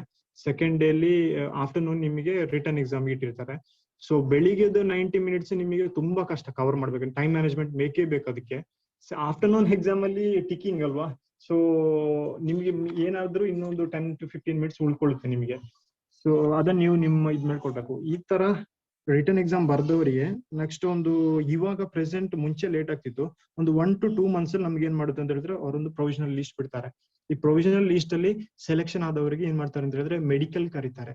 ಈ ಡಾಕ್ಯುಮೆಂಟ್ ವೆರಿಫಿಕೇಶನ್ ಕರೀತಾರೆ. ಸೊ ನಾವೇನ್ ಮಾಡ್ಬೇಕಂದ್ರೆ, ನಾವು ಯಾವ್ದೆಲ್ಲ ಡಾಕ್ಯುಮೆಂಟ್ಸ್ ಅಪ್ಲಿಕೇಶನ್ ಹಾಕುವಾಗ ಯಾವ್ದೆಲ್ಲ ಡಾಕ್ಯುಮೆಂಟ್ಸ್ ಕೊಟ್ಟಿರ್ತೇವೆ, ಆ ಡಾಕ್ಯುಮೆಂಟ್ಸ್ ಅನ್ನೆಲ್ಲ ಪಕ್ಕ ಇಟ್ಟಿರ್ಬೇಕು. ಸೊ ನೀವು ಯಾವುದೇ ಕಾಸ್ಟ್ ಸರ್ಟಿಫಿಕೇಟ್ ಆಗಲಿ, ನಿಮ್ದು ರೂರಲ್ ಸರ್ಟಿಫಿಕೇಟ್ ಯಾವ್ದೇ ಆಗಿರ್ಲಿ, ಅಪ್ಲಿಕೇಶನ್ ಡೇಟ್ ಇವಾಗ 31st May ಆದ್ರೆ, ಇವಾಗ ಅದು ಪ್ರೆಸೆಂಟ್, ಅದಕ್ಕಿಂತ ಮುಂಚೆನೆ ಎಲ್ಲ ರೆಡಿ ಮಾಡಿರ್ಬೇಕು. ಅದರ ನಂತರ ನೀವು ರೆಡಿ ಮಾಡಿರ್ಬಾರ್ದು. ಯಾಕಂತ ಹೇಳಿದ್ರೆ ಅಲ್ಲಿ ಅವ್ರು ಪರ್ಟಿಕ್ಯುಲರ್ ಆಗಿ ಮೆನ್ಷನ್ ಮಾಡ್ತಾರೆ, ನೀವು ಕೊನೆ ಡೇಟ್ಗಿಂತ ಮುಂಚೆ ನೀವು ಸರ್ಟಿಫಿಕೇಟ್ಸ್ ಎಲ್ಲ ರೆಡಿ ಮಾಡಿರ್ಬೇಕು ಅಂತ. ಎಲ್ಲ ರೆಡಿ ಆದ್ರೆ ನಿಮ್ಮ ಡಾಕ್ಯುಮೆಂಟ್ ವೆರಿಫಿಕೇಶನ್ ಕರೀತಾರೆ. ಡಾಕ್ಯುಮೆಂಟ್ ವೆರಿಫಿಕೇಶನ್ ಎಲ್ಲ ಕರೆಕ್ಟ್ ಆದ್ಮೇಲೆ ಅವ್ರು ನಮ್ ಒರಿಜಿನಲ್ಸ್ ಎಲ್ಲ ಅವ್ರು ಇಟ್ಕೊಳ್ತಾರೆ. ಅವ್ರು ಇಟ್ಕೊಂಡು ನಮ್ಮನ್ನ ಏನ್ ಮಾಡಿದ್ರು, ಒಂದಿನ ಸ್ಲಾಟ್ ಕೊಡ್ತಾರೆ ನಮಗೆ, ಯಾವ್ದು ಮೆಡಿಕಲ್ ಕೊಡ್ತಾರೆ. ಮೆಡಿಕಲ್ ಅವರು ಪರ್ಟಿಕ್ಯುಲರ್ ಯಾವ್ದಾದ್ರು ಒಂದು ಹಾಸ್ಪಿಟಲ್ ಫಿಕ್ಸ್ ಮಾಡಿರ್ತಾರೆ. ಈ ಸಲ ನಮಗೆ ಬೆಂಗಳೂರು ಬೌರಿಂಗ್ ಹಾಸ್ಪಿಟಲ್ ಇದೆ, ಬೆಂಗಳೂರಲ್ಲಿ ಯಾವ್ದಾದ್ರು ಇರುತ್ತೆ PSI ಗೆ. PC ಗಾದ್ರೆ ನಿಮ್ ಪರ್ಟಿಕ್ಯುಲರ್ ಡಿಸ್ಟ್ರಿಕ್ಟ್ ಅಲ್ಲಿ ಇರುತ್ತೆ, ಯಾವ್ದು ಹಾಸ್ಪಿಟಲ್ ಅಲ್ಲಿ ಇರುತ್ತೆ ಅಲ್ಲಿ ಇದ್ ಮಾಡ್ತಾರೆ. ಅಲ್ಲಿ ನಿಮಗೆ ಅವರು ಇಂಡಿಯನ್ ಮೆಡಿಕಲ್ ಕೌನ್ಸಿಲ್ ಅವ್ರದ್ದು ಇದಿರುತ್ತೆ ಒಂದು ಪರ್ಟಿಕ್ಯುಲರ್ ಇದೆ, ಅದರ ಬೇಸ್ ಮೇಲೆ ನಿಮ್ದು ಕಿವಿ ಮತ್ತೆ ಕಣ್ಣಲ್ಲಿ ಮೇನ್ ಕಲರ್ ಬ್ಲೈಂಡ್ನೆಸ್ ಮತ್ತೆ ವೆರಿಕೋಸ್ ಪೇನ್ ಅಂತ ಹೇಳ್ತೇವೆ, ಹಸಿರು ಇದು ಬರುತ್ತಲ್ಲ ಕಾಲಲ್ಲಿ ಒಂದು ನರ್ವ್ ಬರುತ್ತೆ, ಆ ಎರಡು ಡಿಸೆಬಿಲಿಟಿ ಇರೋರಿಗೆ ಏನು PSI ಎಕ್ಸಾಮಿಗೆ ಆಗೋದಿಲ್ಲ, ಅವರು ಡಿಸ್ಕ್ವಾಲಿಫೈ ಆಗ್ತಾರೆ. ಅದು ಎರಡು ಅಂದ್ರೆ ನಮಗೆ ಕ್ಯೂರ್ ಮಾಡ್ಲಿಕ್ಕೆ ಆಗಲ್ಲ ಎರಡು ಡಿಸೀಸ್ ಅನ್ನು. ಸೊ ಅದು ಅವರು PSI ಎಕ್ಸಾಮಿಗೆ ಅಪ್ಲೈ ಮಾಡ್ಲಿಕ್ಕೆ ಆಗ್ತಾ ಇಲ್ಲ. ಒಂದು ಕಲರ್ ಬ್ಲೈಂಡ್ನೆಸ್, ಇನ್ನೊಂದು ವೆರಿಕೋಸ್ ಪೈನ್ ಅಂತ ಹೇಳ್ತಾರೆ. ಅದೆರಡು ಬಿಟ್ಟು ಉಳ್ದದ್ದು ಏನಂತ ಹೇಳಿದ್ರೆ ನಮ್ಮನ್ನು ಕಿವಿ ಟೆಸ್ಟ್ ಮಾಡಿದ್ದಾರೆ, ಕಣ್ಣು ಮತ್ತೆ ಎಕ್ಸ್ರೇ ಚೆಸ್ಟ್ ಎಕ್ಸ್ರೇ ಎಲ್ಲ ತೆಗಿತಾರೆ. ಮತ್ತೆ ನಮ್ದು ಬೋನ್ ಏನಾದ್ರು ಫ್ರಾಕ್ಚರ್ಸ್ ಆತರ ಏನಾದ್ರು ಇದೆಯಾ ಅಂತ ನೋಡ್ತಾರೆ. ಮತ್ತೆ BP ಶುಗರ್ ಇದೆ, ಅದು ಒಂದೊಂದು ಹಾಸ್ಪಿಟಲ್ ಒಂದೊಂದ್ ತರ ವೇರಿಯೇಷನ್ ಇರುತ್ತೆ. ಅವರು ಅದು ಮೆಡಿಕಲ್ ಆದ್ಮೇಲೆ ನಮ್ಮನ್ನ ಏನ್ ಮಾಡ್ತಾರೆ ಅಂತ ಹೇಳಿದ್ರೆ ನೆಕ್ಸ್ಟ್ ನಮಗೆ ಇವಾಗ ಕಾಸ್ಟ್ ಮೇಲೆ ಸೆಲೆಕ್ಟ್ ಆದವ್ರಿಗಾದ್ರೆ ಇವಾಗ ಒಂದು ಸಿಂಧುತ್ವ ಅಂತ ಒಂದಿದೆ, ಸಿಂಧುತ್ವ ಮಾಡ್ಲಿಕ್ಕೆ ಒಂದು ಟೈಮ್ ಕೊಡ್ತಾರೆ, ಒಂದು 2 months ಟೈಮ್ ಇರುತ್ತೆ. ಅದು ನಮ್ಮ ಮೈನಾರಿಟಿ ಆಫೀಸ್ ಅಲ್ಲಿ ಆದ್ರೆ ಬ್ಯಾಕ್ ನಾವು ಅದರದ್ದೆಲ್ಲ ಡಾಕ್ಯುಮೆಂಟ್ಸ್ ಮಾಡಿ ಒಂದು 2 months ಟೈಮ್ ಇಟ್ಕೊಳ್ತೆ. ಜನರಲ್ ಮೆರಿಟ್ ಅಲ್ಲಿ ಆದವ್ರಿಗಾದ್ರೆ ಅದು ಬೇಕು ಅಂತಿಲ್ಲ. ಬಟ್ ಅದು ಏನಂತ ಹೇಳಿದ್ರೆ ನಮ್ಮ ಇವಾಗ PC ಗೆ ನೀವು ಸೆಲೆಕ್ಷನ್ ಆದರೆ ನಿಮ್ಮ ಡಿಸ್ಟ್ರಿಕ್ಟ್ SP ಮೇಲೆ ಡಿಪೆಂಡ್. ಕೆಲವೊಮ್ಮೆ ಎಲ್ರಿಗೂ ಹೇಳ್ತಾರೆ, ಕೆಲವೊಮ್ಮೆ ಬರೀ ಕಾಸ್ಟ್ ಅಲ್ಲಿ ಸೆಲೆಕ್ಟ್ ಆದವ್ರಿಗೆ ಮಾತ್ರ ಹೇಳ್ತಾರೆ. ಇದೆಲ್ಲ ಆದ್ಮೇಲೆ ನಮಗೆ ಅಪಾಯಿಂಟ್ಮೆಂಟ್ ಆರ್ಡರ್ ಬರುತ್ತೆ. ಈ ಅಪಾಯಿಂಟ್ಮೆಂಟ್ ಆರ್ಡರ್ ಬಂದಾದ್ಮೇಲೆ ನಿಮಗೆ ನಿಮ್ಮ ಕೆಲಸಕ್ಕೆ ನಿಮ್ಗೆ ಟ್ರೈನಿಂಗಿಗೆ ನಿಮ್ಮನ್ನ ಹೆಡ್ ಕ್ವಾರ್ಟರ್ಸ್ಗೆ ಕರ್ಸ್ಕೊಳ್ತಾರೆ. ಹೆಡ್ ಕ್ವಾರ್ಟರ್ಸ್ಗೆ ಕರೆಸಿ ಅಲ್ಲಿ ಒಂದು 15 to 1 months ನೀವು ಉಳ್ಕೊಳ್ಬೇಕು. ಯಾಕಂತ ಹೇಳಿದ್ರೆ ನಿಮ್ಮ ಇವಾಗ ಸಬ್ ಇನ್ಸ್ಪೆಕ್ಟರ್ಗೆ ಆದ್ರೆ ಮೈಸೂರು KPA ಮತ್ತು PDS ಗುಲ್ಬರ್ಗ ಈ 2 ಕಾಲೇಜ್ ಮಾತ್ರ ಇರೋದು ಟ್ರೈನಿಂಗಿಗೆ. ಇನ್ನು PC ಗಾದ್ರೆ ಹಲವಾರು ಕಾಲೇಜ್ ಇದೆ, ಎಲ್ಲ ಈಗ ಫುಲ್ ಆಗಿದೆ. ಸೊ ಅಲ್ಲಿ ನಿಮ್ಮನ್ನ ಏನ್ ಮಾಡ್ತಾರೆ, ಅಲ್ಲಿ ಫ್ರೀ ಆದ್ಮೇಲೆ ನಿಮ್ಮನ್ನ ಅಲ್ಲಿ ಕಳಿಸ್ತಾರೆ. ಅಲ್ಲಿ PC ಗಾದ್ರೆ 8 ತಿಂಗಳು ಟ್ರೈನಿಂಗ್ ಇರುತ್ತೆ, PSI Godrej 9 to 1 year training ಇರುತ್ತೆ. ಅದಾದ್ಮೇಲೆ ನಿಮ್ಮನ್ನು ಡ್ಯೂಟಿ ಕರೀತಾರೆ. 2 ಪೋಸ್ಟ್ ಅಲ್ಲೂ 2.5 ವರ್ಷಗಳ ಕಾಲವನ್ನು ಪ್ರೊಬೇಷನರಿ ಪೀರಿಯಡ್ ಅಂತ ಹೇಳ್ತಾರೆ. ಆ ಪ್ರೊಬೇಷನರಿ ಪೀರಿಯಡ್ ಅಲ್ಲಿ PSI ಅವರಿಗೆ 1 ಸ್ಟಾರ್ ಮಾತ್ರ ಇರುತ್ತೆ. ಪ್ರೊಬೇಷನರಿ ಪೀರಿಯಡ್ ಮುಗ್ದಾದ್ಮೇಲೆ ಮಾತ್ರ 2 ಸ್ಟಾರ್ ಬರುತ್ತೆ. ಈ ಪ್ರೊಬೇಷನರಿ ಪೀರಿಯಡ್ ಅಲ್ಲಿ ನಿಮ್ಮ ಟ್ರೈನಿಂಗ್ 1 ವರ್ಷ ಮತ್ತೆ 8 ತಿಂಗಳು ಇದೆಲ್ಲ 2 ಇನ್ಕ್ಲೂಡ್ ಆಗುತ್ತೆ. ಸೊ ಒಬ್ಬ PSI ಆದವನಿಗೆ ಸ್ಯಾಲ್ರಿ ರೇಂಜ್ ಅಂತ ಹೇಳಿದ್ರೆ ಎಲ್ರಿಗೂ ಒಂದು ಕುತೂಹಲ ಇರ್ಬೋದು. PSI ಆದವನಿಗೆ 37,000 ಇಂದ 70,000 ಅವನ ಬೇಸಿಕ್ ಸ್ಯಾಲ್ರಿ ಆಗಿರುತ್ತೆ. ಆ ಬೇಸಿಕ್ ಸ್ಯಾಲ್ರಿ ಮೇಲೆ ಅವರಿಗೆ DA HRA ಅದು ಇದು ಎಲ್ಲ ಸೇರಿಸಿ ಅವರಿಗೆ HRA ಡಿಫ್ರೆನ್ಸ್ ಇರುತ್ತೆ. ಒಬ್ಬ ಹಳ್ಳಿಯಲ್ಲಿ ವರ್ಕ್ ಮಾಡೋನಿಗೂ ಸ್ವಲ್ಪ ಸಿಟಿಯಲ್ಲಿ ವರ್ಕ್ ಮಾಡೋರಿಗೂ ಒಬ್ಬರಿಗೆ HRA 80% ಅಲೋನ್ಸ್ ಇರೋರಿಗೆ 48,000 ರೂಪಾಯಿ ಸಂಬಳ ಸಿಗುತ್ತೆ. HRA 16% ಅಲೋನ್ಸ್ ಇರೋರಿಗೆ 51,000 ರೂಪೀಸ್ ಸ್ಯಾಲ್ರಿ ಸಿಗುತ್ತೆ. HRA 24% ಇರೋರಿಗೆ ಬೆಂಗಳೂರು ಅಂತ ಸಿಟಿಯಲ್ಲಿ ವರ್ಕ್ ಮಾಡೋನಿಗೆ 54,000 ರೂಪೀಸ್ ಸ್ಯಾಲ್ರಿ ಸಿಗುತ್ತೆ. ಈ ಸ್ಯಾಲ್ರಿಲಿ ನಮ್ಗೊಂದು 8,000 ರೂಪೀಸ್ ಹತ್ರ ನಮ್ಗೇನಾಗುತ್ತೆ ಡಿಡಕ್ಷನ್ ಆಗುತ್ತೆ, ಅಂದ್ರೆ ಟ್ಯಾಕ್ಸ್ ಇನ್ಶೂರೆನ್ಸ್ ಅದು ಇದು ಅಂತ ಹೇಳಿ ಡಿಡಕ್ಷನ್ ಆಗುತ್ತೆ. ಏನ್ ಹೇಳಿದ್ರು ಒಬ್ಬ PSI ಗೆ ಕೈಗೆ 40,000 ಹತ್ರ ಸ್ಯಾಲ್ರಿ ಕೈಗೆ ಸಿಗುತ್ತೆ. ಇದಿಷ್ಟು ಸಿಗ್ಬೇಕಾದ್ರೆ ನೀವು ಮಾಡ್ಬೇಕಾಗಿರೋದು ಇಷ್ಟೇ, ನಿಮ್ಮ ಪರಿಶ್ರಮ ಪರ್ಫಾರ್ಮೆನ್ಸ್ ಅಷ್ಟೇ. ಓಕೆ, ಎಲ್ಲ ಕವರ್ ಮಾಡಿದೀನಿ ಅನ್ಸುತ್ತೆ. ಫಿಸಿಕಲ್ ಇಂದ ಹಿಡಿದು ಕೊನೆವರೆಗೂ